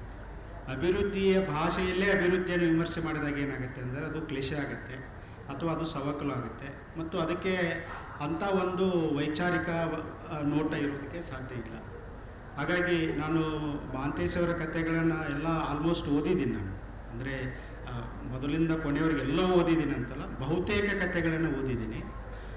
ಆದರೆ ಅವರು ಈ ಕೃಷಿ ಬಗೆಗಿನ ವಸ್ತುವನ್ನು ಆಯ್ಕೆ ಮಾಡಿಕೊಂಡಾಗ ಅದಕ್ಕೆ ರೆಡಿಮೇಡ್ ಶಬ್ದಕೋಶ ಕನ್ನಡದಲ್ಲಿ ಇಲ್ಲ. ಒಂದು ಕಥನವನ್ನು ನಿರೂಪಿಸುವುದಕ್ಕೆ ರೆಡಿಲಿ ಅವೈಲೇಬಲ್ ಡಿಕ್ಷನರಿ ಇರಲಿಲ್ಲ. ಸೊ ಅದನ್ನು ನಾವು ಟಂಕಿಸ್ಬೇಕಾಗತ್ತೆ, ಪರಿಕಲ್ಪನೆಗಳನ್ನು ಟಂಕಿಸ್ಬೇಕಾಗತ್ತೆ. ಈಗ ಕುವೆಂಪು ಆ ಕೆಲಸ ಮಾಡಿದರು. ಅವರು ಈಗ ಪರ್ಣಕುಟಿ ಅನ್ನೋದಕ್ಕೆ ಎಲೆ ಮನೆ ಅಂಥೇಳಿ ಕನ್ನಡಕ್ಕೆ ಅನುವಾದ ಮಾಡಿದರು, ಅದನ್ನು ಹೊಸದಾಗಿ ಕಟ್ಟಿದ್ರು ಗೊತ್ತಿಲ್ಲ. ಆ ಪದಗಳನ್ನು ಟಂಕಿಸುವ ಅಂಥ ಒಂದು ಮುನ್ನೋಟ ನಮಗಿದ್ದರೆ ಅದು ಖಂಡಿತವಾಗಿಯೂ ಅದು ಕ್ಲಿಶೆ ಆಗಲ್ಲ. ಅದು ಒಂದು ಹೊಸ ಇಡಿಎಮ್ಮನ್ನು ಮತ್ತು ಹೊಸದಾದ ತಿಳುವಳಿಕೆಯನ್ನು ಕಟ್ಟಿಕೊಡುವಂಥ ಒಂದು ಕಥೆ ಅಥವಾ ಕಾವ್ಯವಾಗಿ ಅದು ಬರುತ್ತೆ. ಈಗ ಜಗದ ಕಣ್ಣು ತರಿಸಿದ ಮತ್ತು ಸಮುದಾಯದ ಕಣ್ಣು ತರಿಸಿದ ಕವಿ ಅಂತ ಯಾರಿಗೆ ಅಡಿಗರಿಗೆ ಹೇಳ್ತಾ ಇದ್ರು, ಅಂದರೆ ಒಂದು ಜನಾಂಗದ ಕಣ್ಣು ತರಿಸಿದ ಕವಿ ಅಂತ. ಆದರೆ ಯಾಕೆ ಅವರನ್ನ ಹೆಚ್ಚು ನಮ್ಮನ್ನು ಇವತ್ತು ಅವರು ಕಾಡ್ತಾ ಇಲ್ಲ, ಹಾಂಟ್ ಮಾಡ್ತಾ ಇಲ್ಲ ಅವರ ಕಾವ್ಯ ಅಂತ ಹೇಳಿದರೆ, ಸೊ ಅದು ಒಂದು ತುರ್ತು ಮತ್ತು ಒಂದು ಸಂದರ್ಭಕ್ಕೆ ಒಂದು ಭಾಳ ಗಂಭೀರವಾದ ಪ್ರತಿಕ್ರಿಯೆಯಾಗಿ ಹೊರತಾಗಿ ಒಂದು ಇಡೀ ಕಾಲಮಾನವನ್ನು ಪ್ರಶ್ನಿಸುವ ಮತ್ತು ಅದರ ಜೊತೆಗೆ ಮುಖಾಮುಖಿಯಾಗುವಂಥ ಒಂದು ತಾಕತ್ತು ಆ ಕಾವ್ಯದ ಒಳಗಡೆ ಅದು ನೆಲೆಗೊಂಡಿಲ್ಲ ಅಂತ ನನ್ನ ಇದು ವೈಯಕ್ತಿಕ ಅಭಿಪ್ರಾಯ ಮತ್ತು ಒಂದು ವಿಮರ್ಶೆ ಕೂಡ ಹೌದು ಅದು. ಆದರೆ ಅದನ್ನು ಯಾರು ಬೇಕಾದರೂ ಕಂಟೆಸ್ಟ್ ಮಾಡ್ಬೋದು. ಅದಕ್ಕೆ ನಾನು ಪ್ರಶ್ನಿಸುವ ಮತ್ತು ಅದನ್ನು ಚರ್ಚೆ ಮಾಡೋದಕ್ಕೆ ನನಗೆ ತಯಾರಿದ್ದೇನೆ. ಯಾಕೆ ಅದನ್ನು ನಾವು ಚರ್ಚೆ ಮಾಡ್ತಾ ಇಲ್ಲ ಅಂತ ಹೇಳಿದರೆ, ಅವರಿಗೆ EDM ಇಲ್ಲ. ಆದರೆ ಮೈಸೂರು ನರಸಿಂಹಸ್ವಾಮಿ ಅವರು ಬರೆದ ಕವಿತೆಗಳನ್ನು ನಾವು ಭಾಳ ಲಘುವಾಗಿ ಟೀಕೆ ಮಾಡಿದ್ದೀವಿ. ಅದು ಅಡಿಗೆ ಮನೆಗೆ ಸೀಮಿತವಾಗಿರೋದು ಮತ್ತು ದಾಂಪತ್ಯಕ್ಕೆ ಸಂಬಂಧಿಸಿದ್ದು ಅಂತೇಳಿ. ಬಟ್ ಆದರೆ ಅಲ್ಲಿರುವ ಆ ಕವಿತೆ ಒಳಗಿರುವ ಒಂದು ಸಂಕೀರ್ಣತೆ ಇದೆಯಲ್ಲ, ಆ ಸಂಕೀರ್ಣತೆಯನ್ನು ನಾವು ಬಿಡಿಸಿ ನೋಡಿದರೆ, ಅದನ್ನು ಆಳವಾಗಿ ವಿಶ್ಲೇಷಣೆ ಮಾಡಿದರೆ ಅದರಲ್ಲಿರುವಂಥ ಒಂದು ಮಹತ್ವದ ತಿಳುವಳಿಕೆ ಅಡಿಗರ ಕಾವ್ಯದಲ್ಲಿ ಇಲ್ಲ, ಖಂಡಿತವಾಗಿ ಇಲ್ಲ. ಸೊ ಹಾಗಾಗಿ ಒಬ್ಬ ಕವಿ ದೀರ್ಘಾಯುಷ್ಯವಾಗಿರ್ತಾನೆ ಅಥವಾ ಜನಾಂಗಗಳಿಂದ ಜನಾಂಗಕ್ಕೆ ನಡೆದು ಬರ್ತಾ ಇದ್ದಾನೆ ಅಥವಾ ನಡೆದು ಬರ್ತಾಳೆ ಅಂತ ಹೇಳಿದರೆ, ಆ ಕಾವ್ಯದಲ್ಲಿ ನುಡಿಗಟ್ಟಿರಬೇಕು ಮತ್ತು ಆ ದೃಷ್ಟಿಕೋನದಲ್ಲಿ ಒಂದು ಗ್ರಹಿಕೆ ಇರಬೇಕು. ಆ ಗ್ರಹಿಕೆ, ದೃಷ್ಟಿಕೋನ, ವೈಚಾರಿಕತೆ, ನುಡಿಗಟ್ಟು ಇವು ಯಾವಾಗಲೂ ಕೂಡ ಸಜ್ಜುಗೊಳ್ತಾ ಇರಬೇಕು. ಆವಾಗ ಮಾತ್ರ ಅದು ಭಾಷೆ ಬೆಳೆಯುತ್ತೆ ಮತ್ತು ಭಾಷೆಗೆ ಒಂದು ಕಸು ಇರುತ್ತೆ. ಶೇಕ್ಸ್ಪಿಯರ್ ನಾಟಕ ಬರಿಬೇಕಾದ್ರೆ ಅವರ 36 ಬಟ್ ಕೆಲವು ಜನ 37 ಹೇಳ್ತಾರೆ, 36 ನಾಟಕಗಳನ್ನು ಬರೆದಾಗ ಅವರು 1008 ಹೊಸ ಪದಗಳನ್ನು ಕಟ್ಟಿದರು. ಇಂಗ್ಲೀಷಿನ ಚರಿತ್ರೆಯಲ್ಲಿ ಇಲ್ಲದೆ ಇರುವ ಹೊಸ ಪದಗಳನ್ನು ಕಟ್ಟಿದರು. ಅಂಥ ಹೊಸ ಪದಗಳನ್ನು ಕಟ್ಟಿದ ಕುಮಾರವ್ಯಾಸ ಇದ್ದಾರೆ, ಅಂಥ ಹೊಸ ಪದಗಳನ್ನು ಕಟ್ಟಿದ ಕುವೆಂಪು ಇದ್ದಾರೆ, ಅಂಥ ಹೊಸ ಪದಗಳನ್ನು ಕಟ್ಟಿದ ಲಂಕೇಶ್ ಇದ್ದಾರೆ, ಅಂಥ ಹೊಸ ಪದಗಳನ್ನು ಹಲವಾರು ನಮ್ಮ ಯುವ ಕವಿಗಳು, ಯುವ ಮಿತ್ರರು ಕೂಡ ಕಟ್ತಾ ಇದ್ದಾರೆ. Despite of their limitation, but I still admire ಈಗ ಬರಿತಾ ಇರುವಂಥ ಎಷ್ಟೋ ಕವಿಗಳು ಮತ್ತು ಕಥೆಗಾರರು, ವಿಮರ್ಶಕರು ಭಾಳ ಶಾರ್ಪಾಗಿ ಬರಿತಾ ಇದ್ದಾರೆ. ಆದರೆ ಅದನ್ನು ಗುರುತಿಸುವುದು ನಮ್ಮಿಂದ ಆಗ್ತಾ ಇಲ್ಲ. ಹಾಗಾಗಿ ನಾವು ಸುಮ್ಮನೆ ಕೋರಸ್ಸಲ್ಲಿ ಹಾಡ್ತಾ ಇದ್ದೀವಿ. ಯಾರೋ ಒಬ್ಬರು ವಿಮರ್ಶೆ ಸತ್ತಿದೆ ಅಂತ ಹೇಳ್ಬಿಡ್ತಾರೆ, ಅದಕ್ಕೆ ನಾವು ಕೋರಸ್ಸಲ್ಲಿ ಅವ್ರ ವಿಮರ್ಶೆ ಸತ್ತಿದೆ, ಅದಕ್ಕೆ ಶ್ರಾದ್ದ ಮಾಡಬೇಕು, ಅದಕ್ಕೆ ಶ್ರದ್ಧಾಂಜಲಿ ಅರ್ಪಿಸಬೇಕು ಅಂತ ಈ ಇದರಲ್ಲಿ ಹೇಳ್ತೀವಿ. ವಿಮರ್ಶೆ ಬರೆಯೋರೇ ಸತ್ತಿದೆ ಅಂದರೆ ಅವ್ರು ಸತ್ತು ಹೋಗಿದ್ದಾರೆ ಅಂತಲೇ ಅರ್ಥ ಅಷ್ಟೇ. ಮೇಟಿಯವರಿಗೆ ಒಂದು ಸೇರ್ಪಡೆ. ಈಗ ಯಾಕೆ ಒಂದು ನುಡಿಗಟ್ಟು ಕ್ಲೀಶೆ ಆಗುತ್ತೆ ಅಂತ ಯೋಚನೆ ಮಾಡೋಣ. ಈಗ ಕುಸುಂಬಾಲೆನ ದೇವನವ್ರು ಬರೆದ್ರು, ಅದೇ ಥರದ ಒಂದು ಕ್ರಮದಲ್ಲಿ ಇನ್ನೊಂದು 4-6 ಕಾದಂಬರಿಗಳನ್ನು ಅವರೇ ಬರೆದ್ರೆ ಓದುಗರು ಏನಾಗ್ತಿದ್ರು, ಅರ್ಥ ಆಯ್ತಲ್ವಾ? ಅವಾಗ ಏನ್ ಮಾಡ್ಬೇಕು, ನನಗದು 1 ಅಥವಾ 2 ಆದ್ಮೇಲೆ ಅದ್ರಲ್ಲಿ ಮುಂದುವರಿಸಿದ್ರೆ ಅದಕ್ಕೊಂದು ದಣಿ ಬಂದೇ ಬರುತ್ತೆ. ಅವಾಗ ಅವರು ಪ್ರಕಾರ ಚೇಂಜ್ ಮಾಡ್ಬೇಕು, ಕತೆ ಬರೀಬೇಕು. ಕಥೆನಲ್ಲಿ 1-2 ಕತೆ ಬರೆದ್ಮೇಲೆ ಮತ್ತದಕ್ಕೊಂದು ಮೊನಾಟನಿ ಬರುತ್ತೆ. ಅವಾಗ ಏನ್ ಮಾಡ್ಬೇಕು, ಸ್ಕಿಪ್ ಮಾಡ್ಬೇಕು, ಕಾವ್ಯ ಬರೀಬೇಕು, ವಿಮರ್ಶೆ ಬರೀಬೇಕು, ನಾಟಕ ಬರೀಬೇಕು. ಇದನ್ನ ಸಕ್ಸಸ್ಫುಲ್ ಮಾಡಿದ ಕುವೆಂಪು. ಅವರ ನಾಟಕದ ಭಾಷೆ ಬೇರೆ, ಮಹಾಕಾವ್ಯದ ಭಾಷೆ ಬೇರೆ, ಭಾವಗೀತೆಗಳ ಭಾಷೆ ಬೇರೆ, ಕಾದಂಬರಿಯ ಭಾಷೆ ಬೇರೆ, ವಿಮರ್ಶೆಯ ಭಾಷೆ ಬೇರೆ. ಯಾಕೆ ಕುವೆಂಪು ಗ್ರೇಟ್ ಅನ್ನೋದು ಈ ಕಾರಣಕ್ಕೋಸ್ಕರ. ಒಬ್ಬ ಕವಿ ಗ್ರೇಟ್ ಆಗೋದು ಯಾಕೆ, ಮಹಾಕವಿ ಆಗೋದು ಯಾಕೆ, ಬರೀ ವಸ್ತುವಿನ ವಿಚಾರ ಮಾತ್ರ ಅಲ್ಲ, ಅದು ಆ ವಸ್ತುವನ್ನ ಮಂಡಿಸೋದಕ್ಕೆ ಬೇಕಾದಂತ ಛಂದಸ್ಸನ್ನ ಯಾವ ರೀತಿಯಾಗಿ ಕಟ್ಕೊಳ್ತಾರೆ, ನುಡಿಗಟ್ಟನ್ನ ಹೆಂಗ್ ರೂಪಿಸ್ತಾರೆ, ಅದರೊಳಗಡೆ ಲೋಕದೃಷ್ಟಿನ ಹೆಂಗ್ ಮಂಡಿಸ್ತಾರೆ, ಅದನ್ನ ಹೆಂಗೆ ಒಂದು ಪ್ರಕಾರದಿಂದ ಮತ್ತೊಂದು ಪ್ರಕಾರಕ್ಕೆ ಜಿಗಿತಾರೆ ಅನ್ನೋ ಸಾಧ್ಯತೆಗಳ ಬಗ್ಗೆ ಯೋಚನೆ ಮಾಡಬೇಕು. ಈ ಆದೇಶಗಳನ್ನು ತೆಕ್ಕೊಂಡು ಬದುಕಿದರು. ಆದರೆ ಇವತ್ತು ನಾವು ಸ್ವಲ್ಪ ಆದೇಶಗಳನ್ನು ಕೊಡುವ ಕಾಲದಲ್ಲೂ ಇರಬಹುದು. ಯಜಮಾನಿಕೆ ಹಿನ್ನೆಲೆಯಲ್ಲಿ ಹೇಳ್ತಾ ಇದ್ದೀನಿ ನಾನು, ಅಥವಾ ಅಧಿಕಾರದ ಹಿನ್ನೆಲೆಯಲ್ಲಿ ಹೇಳ್ತಾ ಇದ್ದೀನಿ. ಇದು ಏನಾಗುತ್ತೆ, ಒಂದು ಸಂಘರ್ಷವನ್ನು ಕೂಡ ಉಂಟಾಗ್ತಾ ಇದೆ ಈ ಕಾಲಘಟ್ಟದಲ್ಲಿ ನಮ್ಮ ಮಧ್ಯೆ. ಮತ್ತು ನಾವು ಏನು ಹೇಳಬೇಕಾಗಿದೆಯೋ ಅದನ್ನು ಹೇಳೋಕ್ಕೆ ನಮ್ಮ ಪರಿಕರಗಳನ್ನು ಬಳಸ್ತಾ ಇದ್ದೀರಿ. ಅದನ್ನು ಬಹಳ ವರ್ಷಗಳಿಂದನೂ ಕೂಡ ಅಡಿಗೆ ಮನೆ ಭಾಷೆ ಅಂತ ತಿರಸ್ಕರಿಸಿದ ಗಂಡು ಜಗತ್ತು ಬಹಳ ದೊಡ್ಡದಿದೆ. ದೊಡ್ಡ ವಿಮರ್ಶಕರು ಕೂಡ ಮಹಿಳೆಯರೇ, ಈಗ ತಗ್ಗಿನ ಮನೆ ಸೀತೆ ಕೂತು ಮಾತಾಡಿರೋ ದೊಡ್ಡ ವಿಮರ್ಶೆ ನಮ್ಮ ಡಿಯಾರನ್ನೇ ಬರ್ತಿದ್ದಾರೆ ಅದ್ರ ಬಗ್ಗೆ. ಹಾಗಾಗಿ ನಮಗೆ ಅದನ್ನು ನೋಡುವಾಗ, ಈಗ ನೋಡುವಾಗ ನನಗೆ ಭಿನ್ನವಾಗಿ ಕಾಣಿಸುತ್ತೆ. ನಾನೊಬ್ಬ ಮಹಿಳಾ ಲೇಖಕಿಯಾಗಿ ಮತ್ತು ಅಲಿನೇಟ್ ಆದ ಒಂದು ಸ್ಥಿತಿಯಿಂದ ಬಿಡಿಸ್ಕೊಳ್ಳೋಕ್ಕೆ, ನನ್ನನ್ನು ನಾನು ಸ್ಥಾಪಿಸ್ಕೊಳ್ಳೋಕ್ಕೆ ಆ ಸ್ಟ್ಯಾಂಡ್ ಪಾಯಿಂಟ್ ಏನಿದೆಯಲ್ಲ, ಗಂಡು ನೀಡಿದ ಆ ಒಂದು ಸ್ಟ್ಯಾಂಡ್ ಪಾಯಿಂಟ್, ಅದನ್ನು ಮುರಿಬೇಕಾಗಿದೆ. ನಾನು ಆ ಮುರಿಯುವಾಗ ನಾನು ಯಾವುದನ್ನು ನೀವು ತಿರಸ್ಕರಿಸಿದ್ದೀರೋ ಅದರ ಮೂಲಕನೇ ಒಳ ಪ್ರವೇಶ ಮಾಡಬೇಕಾಗುತ್ತೆ. ಆಗ ನನಗೆ ಅವರು ಹೇಳಿದಂಗೆ ಪಾತ್ರೆ ಪಗಡೆ ಎಲ್ಲವೂ, ಅದಕ್ಕೆ ನನಗೆ ಸಬಿಹ ಭೂಮಿಗೌಡರ ಕುಕ್ಕರ್ ನನಗೆ ತುಂಬ ಘಾಸಿಯಾಗಿ ಕಾಡುತ್ತೆ. ಮತ್ತು ಭಾಷೆಯಲ್ಲೂ ಕೂಡ ಅದು ತುಂಬ ಪವರ್ಫುಲ್ಲಾಗಿ ನನಗೆ ಯಾಕೆ ಕಾಡುತ್ತೆ ಅಂತಂದರೆ, ಕುಕ್ಕರ್ ಆ ಕಾರಣಕ್ಕೆ ಕಾಡುತ್ತೆ. ಅದನ್ನು ತುಂಬ ಜನ ಗಂಡಸರು ಓದಲ್ಲ, ನನಗೆ ಗೊತ್ತಿದೆ. ಇವಾಗ ಏನು ಮಾತಾಡ್ತಿದ್ರು ಅವರೆಲ್ಲರೂ ಕೂಡ ಹೆಣ್ಮಕ್ಳು ಓದಿಲ್ಲ ಅಂತ ನಾನು ಅಂದ್ಕೊಂಡಿದ್ದೀನಿ. ಈ 50 ವರ್ಷದ ಹೆಣ್ಣು ಮಕ್ಕಳ ಓದನ್ನು ಓದಿದ್ರೆ ಈ ಅಭಿಪ್ರಾಯ ಖಂಡಿತ ಬರ್ತಾ ಇರಲಿಲ್ಲ, ಖಂಡಿತ ಬರೋಕ್ಕೆ ಸಾಧ್ಯವೂ ಇಲ್ಲ. ಯಾಕೆಂದ್ರೆ ಅವ್ರು ನಾಡವಾಗಿ ಓದಕ್ಕೆಲ್ಲ, ಮುಟ್ಟಕ್ಕೂ ಹೋಗ್ತಾ ಇಲ್ಲ. ನನಗೆ ಗೊತ್ತಾಗ್ಬಿಡುತ್ತೆ ಮಾತಾಡೋಗ್ಲಿ, ಇವ್ರು ಮುಟ್ಟಿದಾರೋ ಮುಟ್ಟಿಲ್ವೋ ಅಂತ. ಮಣಿಪಾಲಿನ ಓದಿದ್ರೆ ಮುಟ್ಟಿದಾರೋ ಮುಟ್ಟಿಲ್ಲ ಅಂತ ಗೊತ್ತಾಗಲ್ವಾ? ನಮ್ಮ ಪುಷ್ಪ ಓದಿದ್ರೆ ಮುಟ್ಟಿದಾರೋ ಮುಟ್ಟಿಲ್ಲ ಅಂತ ಗೊತ್ತಾಗಲ್ವಾ? ನನ್ನನ್ನು ಓದಿದ್ರೆ ಮುಟ್ಟಿದಾರೋ ಮುಟ್ಟಿಲ್ಲ ಅಂತ ಗೊತ್ತಾಗಲ್ವಾ? ಅದು ಬರಲ್ಲ. ಯಾಕೆಂದ್ರೆ ಮುಟ್ಟಿ ಕೂಡ ನೋಡ್ತಿಲ್ಲ ಈಗಿನ ಗಂಡು ವಿಮರ್ಶಕರು. ನಾವೇ ಹೆಣ್ಮಕ್ಳು ಏನೇನೋ ಹೊಸ ವಿಮರ್ಶೆನ ಬೆಳೆಸ್ತಾ ಇದ್ದೀವಿ.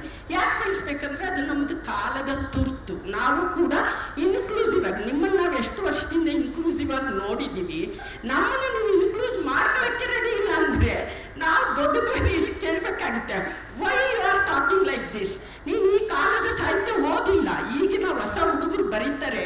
ನಾನು ಅವರು ಕೊಟ್ಟಿದ್ರು, ಅವರು ರಾಮಣ್ಣನವರ ಕಥಾ ಸ್ಪರ್ಧೆಗೆ 10 ಹುಡುಗರನ್ನ 10 ಕತೆ ಮಾತ್ರ ಕೊಟ್ಟಿದ್ರು. ಎಷ್ಟು ಚೆನ್ನಾಗಿ ಬರೀತಿದ್ದಾರೆ ಹೊಸ ಹುಡುಗರು, ಅದ್ಭುತವಾಗಿ ಬರೀತಿದ್ದಾರೆ. ನನಗೆ ಸ್ವಾಮಿ ಪಲ್ಲಾಚಿ ಕತೆ ಓದಿದ್ರೆ ನನಗೆ ನಿಜವಾಗ್ಲೂ ರೋಮಾಂಚನ ಕೊಡ್ತೀನಿ. ನಾನು ಆಸ್ ಎ ಸ್ತ್ರೀವಾದಿಯಾಗಿನೂ ಕೂಡ ರೋಮಾಂಚನಗೊಳ್ತೀನಿ. ಯಾಕೆಂದರೆ ಅವರಷ್ಟು ಪವರ್ಫುಲ್ ಆಗಿ. ಮತ್ತು ನಾನು ಮುನ್ನಾವರ್ ಜೋಗಿಪಟ್ಟನ ಕಥೆನ ನೀವು ನೋಡಿ, ಅಲ್ಲಿ ಪರ್ಷಿಯನ್ ಕ್ಯಾಟ್ ಓದಿ, ನೀವು ಹೋಗಿ ಒಂದ್ಸರಿ ಓದಿ. ನೀವು ಹೊಸಬರು, ಹಣ ವಿಮರ್ಶಕರು ಓದಬೇಕು ಹೊಸ ಹುಡುಗರನ್ನ. ಇಲ್ಲಾಂದ್ರೆ ಇಂಥ ಥರ ವಿಮರ್ಶೆ ಕೊಡಕ್ಕೆ ಬರೋದಿಲ್ಲ. ಯಾಕೆಂದ್ರೆ ಪರ್ಷಿಯನ್ ಕ್ಯಾಟ್ ಟೆಕ್ಸ್ಟೈಲ್ ಸೇರಲ್ಲ ನೋಡ್ರಿ. ನಮ್ಮ ರಾಜಕಾರಣ ಟೆಕ್ಸ್ಟೈಲ್ ಸೇರೋದು ಪಾಠ ಮಾಡಕ್ಕೆ ನಿಮಗೆ ಸುಲಭ ಆಗುತ್ತೆ ಅನ್ನೋದನ್ನ ಆಯ್ಕೆಗಾರರನ್ನ ನೀವು ನಿಂದಿಸಬೇಕಾಗಿರೋದು, ರೈಟರ್ನಲ್ಲ. ಎಂಥವ್ರು ಆಯ್ಕೆ ಮಾಡ್ತಿದ್ದಾರೆ, ಯಾವ ಪಠ್ಯನ ಆಯ್ಕೆ ಮಾಡ್ತಿದ್ದಾರೆ ಪಾಠ ಮಾಡೋಕ್ಕೆ? ಯಾಕೆ ನಾನು ನೋಡಿದ್ದೀನಿ, ನಾನು ಉತ್ತರಾದೇವಿಯ 10 ಟೆಕ್ಸ್ಟ್ ನೋಡಿದ್ದೀನಿ. ನಾನು ಆ ಉತ್ತರಾದೇವಿ ಟೆಕ್ಸ್ಟ್ ಕೊಡೋ PUCಗೆ ಯಾವ್ದು ಕೊಡ್ತಾರಂತ ನೋಡಿದ್ದೀನಿ. ಹೈಲಿ ಪೇಟ್ರಿಯಾರ್ಕಲ್ ಟೆಕ್ಸ್ಟ್ ಕೊಡ್ತಾರೆ.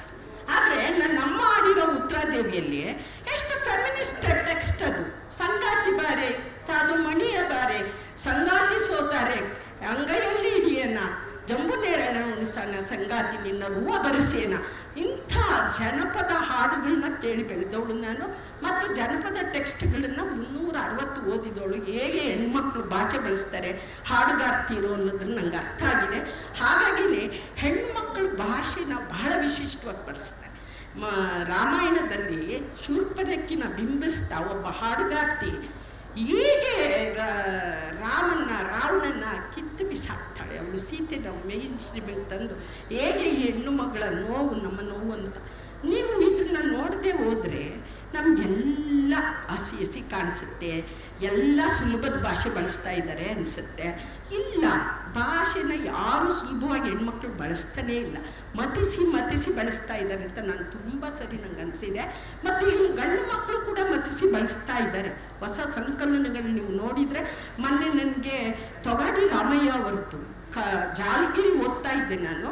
ಎಷ್ಟು ಚೆನ್ನಾಗಿ ಅವರು ಭಾಷೆ ನೀಡಿದ್ದಾರೆ ಮತ್ತು ಎಷ್ಟು ಪೇಟ್ರಿಯಾರ್ಕಲ್ ಸ್ಟ್ರಕ್ಚರ್ನ ಹೊಡಿತಾರೆ ಅವರು ಆ ಕಾದಂಬರಿಯಲ್ಲಿ. ಅಂದರೆ ಕುವೆಂಪು ಅವರ ಇದು ಸುಬ್ಬಮ್ಮನಲ್ಲಿ ಆಗುವ ಗರ್ಭಪಾತಕ್ಕೂ ಜಾಲಗಿರಿಯಲ್ಲಿ ಬರುವ ಗರ್ಭಪಾತಕ್ಕೂ ನೀವು ನೋಡಿಬಿಟ್ರೆ ಹೇಗೆ ಒಬ್ಬ ಗಂಡನೂ ಕೂಡ ಒಂದು ಹೆಣ್ಣಿನ ಸಂವೇದನೆಗಳನ್ನ ಎಷ್ಟು ಚೆನ್ನಾಗಿ ತೆರೆದಿರ್ಬೋದು ಕುವೆಂಪುಗಿಂತ ಭಿನ್ನವಾಗಿ ಅನ್ನೋದನ್ನು ನಾವು ಜಾಲಗಿರಿಯಿಂದ ನಾನು ಕಂಡ್ಕೊಳ್ಳೋಕ್ಕೆ ಸಾಧ್ಯ ಆಗುತ್ತೆ. ಸೊ ಹಾಗೆ ತುಂಬ ಮಕ್ಕಳುಗಳು ಇತ್ತೀಚೆಗೆ ಓದ್ತಾ ಇದ್ದೀನಿ ನಾನು. ಯಾಕೆಂದರೆ ನಾವು ಪಾಠ ಮಾಡೋವಾಗ ಮಹಿಳಾ ಅಧ್ಯಯನ ಮಾಡಿದೆ. ಮಹಿಳಾ ಅಧ್ಯಯನದೊಳಗಡೆ ನಾವು ಟೆಕ್ಸ್ಟ್ಗಳು ಮಾತಾಡೋದಕ್ಕಿಂತ ಫಿಲಾಸಫಿನ ಜಾಸ್ತಿ ಮಾತಾಡ್ತೀವಿ, ಅಂದರೆ ಸಿದ್ಧಾಂತಗಳನ್ನ. ಇಲ್ಲಿ ನಾನು ಟೆಕ್ಸ್ಟ್ಗಳನ್ನು ಓದೋವಾಗ ಆಸೆ ಒಂದು ಜಾನಪದ ತಜ್ಞೆಯಾಗಿ, ಒಂದು ಫೆಮಿನಿಸ್ಟ್ ಆಗಿ ನನಗೆ ಸಿದ್ದರಾಮಯ್ಯ ಅವರ ಕವಿತೆಗಳನ್ನು ಓದ್ತಾ ಇದ್ದೆ ನಾನು. ನನಗೆ ಅವೆಲ್ಲ ಪೇಲವಾಗಿ ಕಾಣಿಸಲ್ಲ, ನನಗೆ ಸುಲಭ ಭಾಷೆಯಾಗಿ ಕಾಣಿಸಲ್ಲ ನನಗೆ. ಅವು ಒಂದು ಹೊಸ ವ್ಯಾಖ್ಯಾನವನ್ನು ಈ ಕಾಲಘಟ್ಟಕ್ಕೆ ನೀಡ್ತಾ ಇವೆ. ಹಾಗೆ ಮಂಜುಳವ್ರ ಪದ್ಯಗಳು ನನ್ನ ಮನೆ ಓದ್ತಾ ಇದ್ದೆ, ಅವ್ರದ್ದು ಕೂಡ ಹೊಸ ವ್ಯಾಖ್ಯಾನವನ್ನು ಕಟ್ತಾ ಇವೆ. ಯಾಕೆ ನಾವು ಡಿವೈಡ್ ಅಂದರೆ, ನಾವು ವಿಮರ್ಶಕರು ಇವನ್ನೆಲ್ಲವನ್ನು ಒಂದು ಇಟ್ಕೊಂಡು ಇನ್ಕ್ಲೂಸಿವ್ ಆಗಿ ನೋಡಿದಾಗ ಹೊಸ ಪಾಲಿಟಿಕ್ಸ್ನ ಆಯಾ ಜಾತಿಯ ವರ್ಗ ಇನ್ಕ್ಲೂಸಿವ್ಗಾಗಿ ಬಳಸ್ತಾ ಇದ್ದಾರೆ ಅನ್ನೋದು ನಮ್ಗೆ ಅರ್ಥ ಆಗುತ್ತೆ. ಹಾಗಾಗಿ ನೋಡದೇ ಇರೋದೇ ನಮ್ಮ ಬ್ಯಾನೆ ಆದರೆ ನಾವೇನು ಮಾಡೋಕ್ಕಾಗಲ್ಲ. ಆದರೆ ನೋಡಿ ಅನುಭವಿಸಿ ಅದ್ರ ಒಳಗಡೆ ಸತ್ವವನ್ನು ಹೀರ್ಕೊಂಡ ಮೇಲೆ ನನಗೆ ಅಷ್ಟು ಸುಲಭವಾಗಿ ಮಾತಾಡೋಕ್ಕೆ ಆಗೋದಿಲ್ಲ. ಹಾಗಾಗಿನೇ ನೀವು ನಾನು ಕೇಳಿದ್ರಲ್ಲ, ನನ್ನ ದ್ವಿತ್ವನ ಬರೆಯುವಾಗ ಆ ದ್ವಿತ್ವವನ್ನು ಬರೆಯುವಾಗ ನನಗೆ ಕಷ್ಟ ಆಗಲಿಲ್ಲ.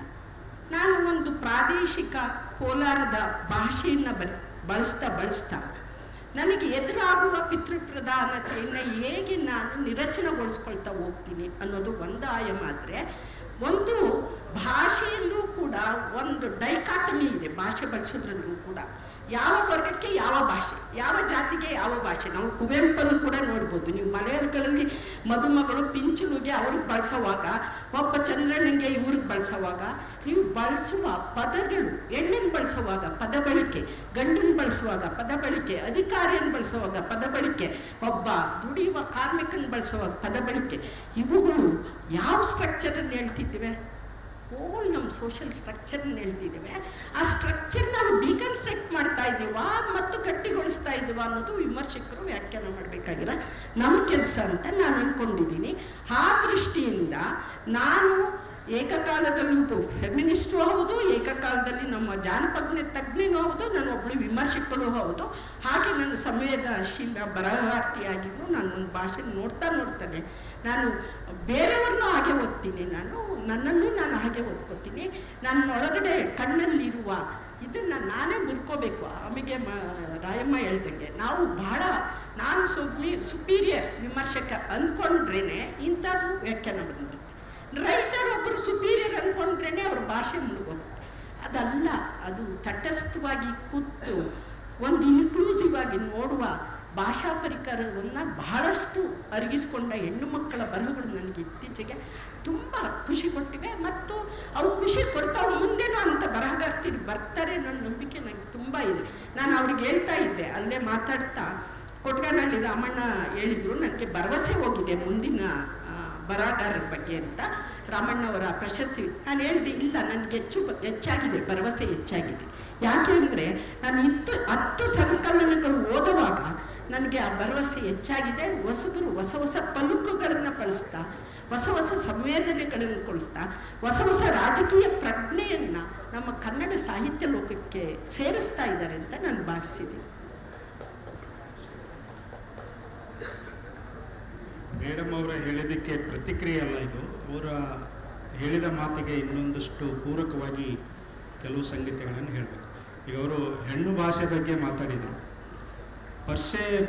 ಭಾಷೆಯಲ್ಲಿ ಹೆಣ್ಣು ಭಾಷೆ ಗಂಡು ಭಾಷೆ ಅಂತ ಇರಲ್ಲ, ಅದನ್ನು ಪರಿಕಲ್ಪನೆಗೊಳಿಸುವ ಕ್ರಮದಲ್ಲಿರುತ್ತೆ. ಒಂದು ಕಾಲದಲ್ಲಿ ನಾವು ಅದನ್ನು ಹೇಗೆ ನಿಭಾಯಿಸ್ಬೇಕು ಅನ್ನೋದು ಗೊತ್ತಾಗದೇನೆ ನಿರುಪಮ್ ಅವರೆಲ್ಲ ಬರಿಬೇಕಾದಾಗ ಆ ಸಂದರ್ಭದಲ್ಲಿ ಇವನ್ ಸಾರು ಅಬೂಬಕರ್ ಅವರು ಬರಿಬೇಕಾದಾಗಲೂ ಕೂಡ ಈ ಸಮಸ್ಯೆ ಎದುರಾಗಿತ್ತು. ಅಂದರೆ ಅದರ ನಂತರದ ಸಂದರ್ಭದಲ್ಲಿ ನಾವು ಈ ಪದಗಳಲ್ಲಿ ಈ ಸ್ತ್ರೀಲಿಂಗ ಸೂಚ್ಯಗಳನ್ನು ತಂದು ಬಿಟ್ಟರೆ ಅದು ವಿಮೋಚನೆ ಆಗುತ್ತೆ, ಬಿಡುಗಡೆಗೊಳ್ತಾರೆ ಅನ್ನುವ ಒಂದು ಕಲ್ಪನೆಯಲ್ಲಿ ಕೂಡ ಆ ಥರದ್ದು ಮಾಡೇ ಇತ್ತು. ಆದರೆ ಅದು ಬಿಡುಗಡೆಯ ದಾರಿ ಅಲ್ಲ ಅದು. ಆದರೆ ನಾವು ಅದನ್ನು ಒಂದು ನಿಮಿಷ ನನಗೆ ವಿಚಾರ ಹೇಳ್ತಾ ಇದ್ದೀನಿ ಅಷ್ಟೇ. ಅದು ಬಿಡುಗಡೆ ದಾರಿ ಆಗೋಕ್ಕೆ ಸಾಧ್ಯ ಇಲ್ಲ.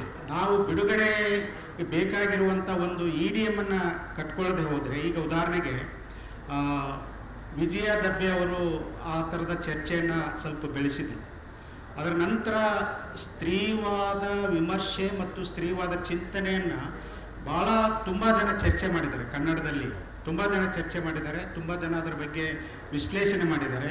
ಆದರೆ ವಿಜಯ ದಬ್ಬೆ ಮತ್ತು HS ಶ್ರೀಮತಿ ಮೇಡಮ್ ಅವರು ಈಗ ಅವರು ಮಾಡ್ತಾ ಇರೋದು, ಹಿಂದೆ ಅವರು ಮಾಡಿರುವ ಕೆಲಸದಲ್ಲಿರುವ ಸ್ತ್ರೀವಾದಿ ಸಂಗತಿಗಳೇನಿದಾವಲ್ಲ, ಅವರ ಬಿಡುಗಡೆಗೆ ಮತ್ತು ಅವರ ಅಸ್ತಿತ್ವಕ್ಕೆ, ಅವರ ಪ್ರಜ್ಞೆಯನ್ನು ಮೇಲೆತ್ತೋದಕ್ಕೆ ಬೇಕಾಗಿರುವಂಥ ತಿಳುವಳಿಕೆಯ ಆಯಾಮಗಳನ್ನು ರೂಪಿಸ್ತಾ ಇದ್ದಾರಲ್ಲ, ಅದು ನಮ್ಮ ಸಾಹಿತ್ಯ ನಿರೂಪಣೆಗಳಲ್ಲಿ ಅದು ಬರಲಿಲ್ಲ.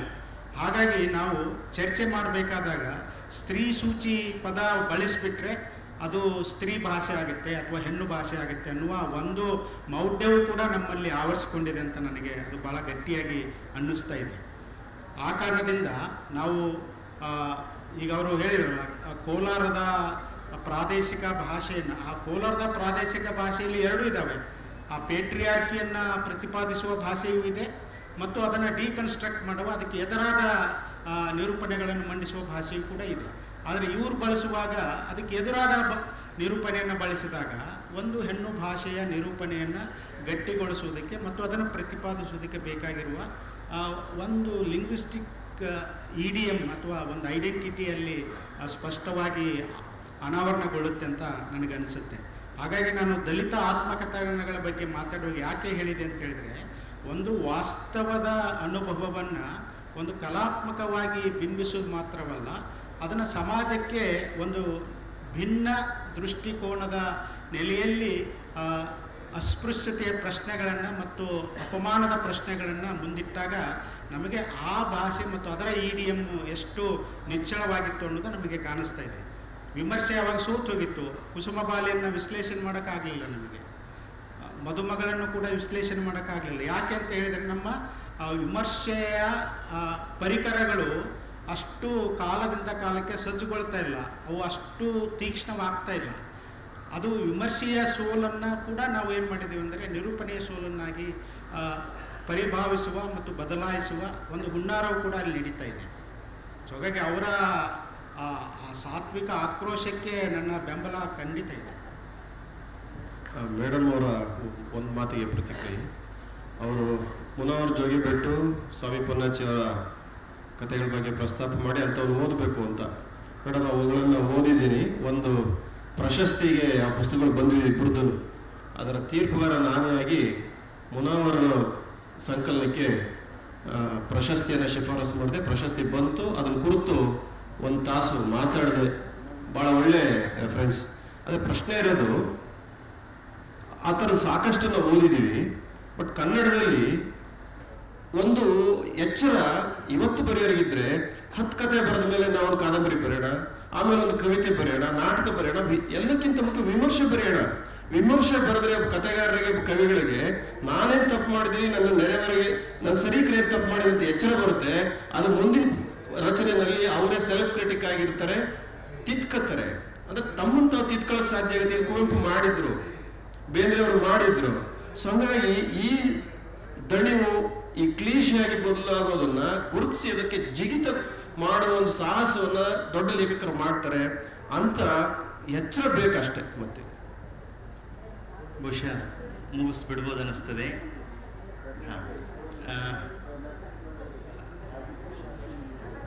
ನೀವು ಮಾತಾಡ್ತೀರಾ? ಹೇಳಿ. ಕೊನೆಯಲ್ಲಿ ನಮ್ಮ ಭವಿಷ್ಯದ ಭಾಷೆಯ ಬಗ್ಗೆ ರಂಗನಾಥ್ ಅವರು 1-2 ಪಾಯಿಂಟ್ಸ್ ಹೇಳ್ತಾರಂತೆ. ಒಂದೇ ವಾಕ್ಯ. ಇಲ್ಲಿವರೆಗೂ ಮನುಷ್ಯರು ನಾವು ಯೋಚನೆ ಮಾಡ್ತಾ ಇದ್ವಿ, ಈಗ ಆರ್ಟಿಫಿಷಿಯಲ್ ಇಂಟೆಲಿಜೆನ್ಸ್ ಬಂದಿದೆ. ಮನುಷ್ಯರ ಜಾಗದಲ್ಲಿ ಯಂತ್ರಗಳು ಯೋಚನೆ ಮಾಡ್ತಿದ್ದಾವೆ. ಈ ಯಂತ್ರಗಳು ಮಾನವರ ಭಾಷೆಗೆ ಸವಾಲು ಹುಟ್ಟಿದ್ದಾವೆ.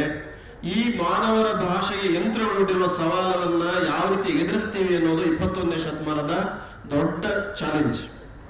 ಈ ದಿಕ್ಕಲ್ಲಿ ನಾವು ಯೋಚನೆ ಮಾಡೋದು ಇವತ್ತಿನ ಲೇಖಕರಿಗೆ, ಸಮಾಜಕ್ಕೆ ಬಹಳ ಮುಖ್ಯವಾಗಿದೆ. ಅದರಲ್ಲೂ ಕನ್ನಡದಂತ ಭಾಷೆಯಲ್ಲಿ ನಾವು ನಿಂತು ಯೋಚನೆ ಮಾಡ್ತೀವಿ ಅಂತಾದ್ರೆ ಇದು ಇನ್ನೂ ದೊಡ್ಡ ಚಾಲೆಂಜು. ಯಾಕಂದ್ರೆ ಇವತ್ತು ಸಂಪರ್ಕ ಅನ್ನೋದು, ಕನೆಕ್ಟಿವಿಟಿ ಅನ್ನೋದು ಸ್ಥಳೀಯವಾದದ್ದಲ್ಲ, ಅದು ಜಾಗತಿಕವಾದದ್ದು. ಯಾವುದೋ ಜಗತ್ತಿನ ಮೂಲೆಯಲ್ಲಿ ಕೂತ್ಕೊಂಡಂತ ಒಂದು ಯಂತ್ರ ನಮ್ಮ ಮೈಂಡ್ ಅನ್ನ ಕಂಟ್ರೋಲ್ ಮಾಡ್ತಿರ್ತದೆ. ಅದು ನನ್ನ ಭಾಷೆಯನ್ನ, ನನ್ನ ಕನಸನ್ನ, ನನ್ನ ಆಲೋಚನೆಯನ್ನ, ನನ್ನ ಅಭಿಪ್ರಾಯವನ್ನ, ನನ್ನ ಲೋಕದೃಷ್ಟಿಯನ್ನು ರೂಪಿಸ್ತಿರ್ತದೆ ಅಂತಾದ್ರೆ ಅದರಿಂದ ಈ ಜೀತದಿಂದ ಬಿಡಿಸ್ಕೊಂಡು ನಾವು ನಮ್ಮದೇ ಆದಂತ ಕನಸಿನ ಸ್ವತಂತ್ರದ ನಮ್ಮ ಸಮುದಾಯದ ಈ ನೆಲದ ಭಾಷೆ, ಮತ್ತೆ ನಾನು ಹೇಳಿದ ನೆಲದ ಭಾಷೆ ಅನ್ನೋದು ರಿಯಲ್ ಎಸ್ಟೇಟ್ ಭಾಷೆ ಅಲ್ಲ. ಭಾಷೆ ಅನ್ನೋದು ಜನರ ಭಾಷೆ, ಮನುಷ್ಯರ ಭಾಷೆ. ಆ ಮನುಷ್ಯರ ಭಾಷೆಯನ್ನ ಈ ಯಂತ್ರಗಳ ವಿರುದ್ಧ ಸೆಟೆದು ಹೆಂಗ್ ರೂಪಿಸ್ತೀವಿ ಅನ್ನೋದು ಬಹಳ ಇಂಪಾರ್ಟೆಂಟು. ಯಾಕೆಂದ್ರೆ ಇವತ್ತು ಒಂದು ಕವಿತೆಯನ್ನ ಒಂದು AI ಬರಿತಾ ಇದೆ. ನನಗೊಂದು ಪ್ರೇಮ ಪದ್ಯ ಬೇಕು ಅಂದ್ರೆ ಒಂದು AI ಬರ್ಕೊಡ್ತಿದೆ, ಒಂದು ಚಿತ್ರ ಬರ್ಕೊಡ್ತಿದೆ, ಒಂದು ಲವ್ ಲೆಟರ್ ಕೂಡ ಬರ್ಕೊಡ್ತಿದೆ. ಅದು ನಿಮಗೆ ಬೇಕಾದ್ರೆ ಅದನ್ನ ಯಾವ ಭಾಷೆ ಬೇಕಾದ್ರೂ ಟ್ರಾನ್ಸ್ಲೇಟ್ ಮಾಡ್ಕೊಡ್ತಿದೆ. ಇಂಥ ಯಂತ್ರದ ಭಾಷೆ ವಿರುದ್ಧ ಹೆಂಗ್ ಸೆಣಸ್ತೀವಿ ಮತ್ತು ನಮ್ಮ ಯೂನಿಕ್ನೆಸ್ ಅನ್ನ, ಅನನ್ಯತೆಯನ್ನ, ಮನುಷ್ಯರ ಈ ಸೃಜನಶೀಲತೆಯ ಅನನ್ಯತೆಯನ್ನ ಹೆಂಗ್ ಉಳಿಸ್ತೀವಿ ಅನ್ನೋದು ದೊಡ್ಡ ಚಾಲೆಂಜು. ಈ ಥ್ರೆಟ್ ವಿರುದ್ಧ ಯೋಚನೆ ಮಾಡಿದಾಗ ಮಾತ್ರ 21ನೇ ಶತಮಾನಕ್ಕೆ ಬೇಕಾದಂತ ಹೊಸ ಇಡಿಯಂ ಕಟ್ಟಕ್ಕೆ ಸಾಧ್ಯ ಆಗುತ್ತೆ. ಈ ದಿಕ್ಕಲ್ಲಿ ಯೋಚನೆ ಮಾಡ್ಬೇಕಿದೆ. ನಾನೊಂದು ಕೊನೆಗೆ 2 ಮಾತು ಹೇಳ್ತೀನಿ. ನಾನು ಮೊನ್ನೆ ನನ್ನ ಮಗ ನನಗೆ ಏನೇನಾದ್ರು ತೋರಿಸ್ತೀನಿ, ನೀನು ಬರ್ಕೋಬೋದೇನಾದ್ರು, ಹಾಕಪ್ಪ ನೀನು ಎಂದೆ. ಎಷ್ಟು ಮಿತಿಗಳಿದೆ, ಅದನ್ನು ನಾವು ಬಳಸಿ ಏನು ಮಾಡೋಕ್ಕಾಗೋದಿಲ್ಲ. ಅವು ನಮ್ಮನ್ನು ಬರೆಯೋದಿಲ್ಲ. ಅವು ಯಾರು ಏನು ಕೊಟ್ಟಿರ್ತಾರೋ ಕಮೆಂಟ್ ಅದನ್ನು ಬರೀತದೆ, ಅದು ನಮ್ಮನ್ನು ಬರೆಯಲ್ಲ. ಸೊ ನಾವು ಸಾಹಿತ್ಯ ನಮ್ಮನ್ನು ಬರ್ಕೋತಾ ಇರೋದು, ನಮ್ಮ ಕಾಲದ ಸಾಂಸ್ಕೃತಿಕತೆಯನ್ನು ಬರೀತಿರೋದು. ಮತ್ತು ಬಂದ ತಕ್ಷಣ ಸಾಹಿತ್ಯ ಮುಳುಗ್ತದಂದ್ರೆ ಅದು ತಪ್ಪು ಭಾವನೆ, ನಾವು ಮುಳುಗಿದ್ದೀವಿ ಅಂತ ನನ್ನ ಭಾವನೆ. ಯಂತ್ರಗಳು ಯೋಚಿಸುವ ಭಾಷೆ ಅಂದ್ರೆ ಯಂತ್ರಗಳ ಭಾಷೆಯನ್ನು ಯೋಚಿಸೋದಿಲ್ಲ ಅಲ್ಲ, ಬಾಯಿ ಮಿಸ್ಟೇಕ್ ಇರ್ಬೇಕಲ್ಲ, ಯೋಚಿಸುವ ಭಾಷೆ.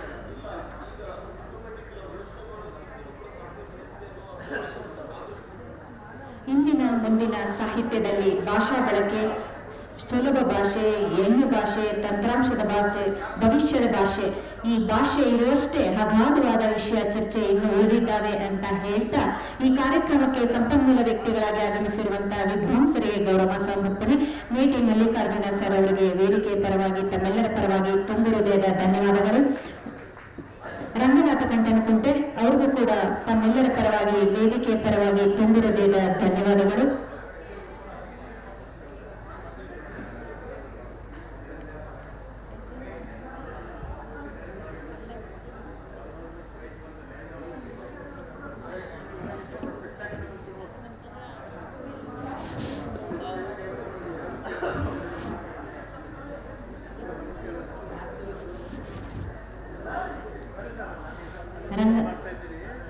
ಆರ್ ಸುನಂದಮ್ಮ ಮೇಡಮ್ ಅವ್ರಿಗೂ ಕೂಡ ಪ್ರೀತಿಯ ಧನ್ಯವಾದಗಳು. ವಿಕ್ರಮ್ ವಿಸಾಜೆ ಸರ್ ಅವರು ಸಮನ್ವಯಗೊಳಿಸಿದಂತ ಸಮನ್ವಯಕಾರರು, ಅವ್ರಿಗೂ ಕೂಡ ವೇದಿಕೆ ಪರವಾಗಿ ತಮ್ಮೆಲ್ಲರ ಪರವಾಗಿ ಪ್ರೀತಿಯ ಧನ್ಯವಾದಗಳು.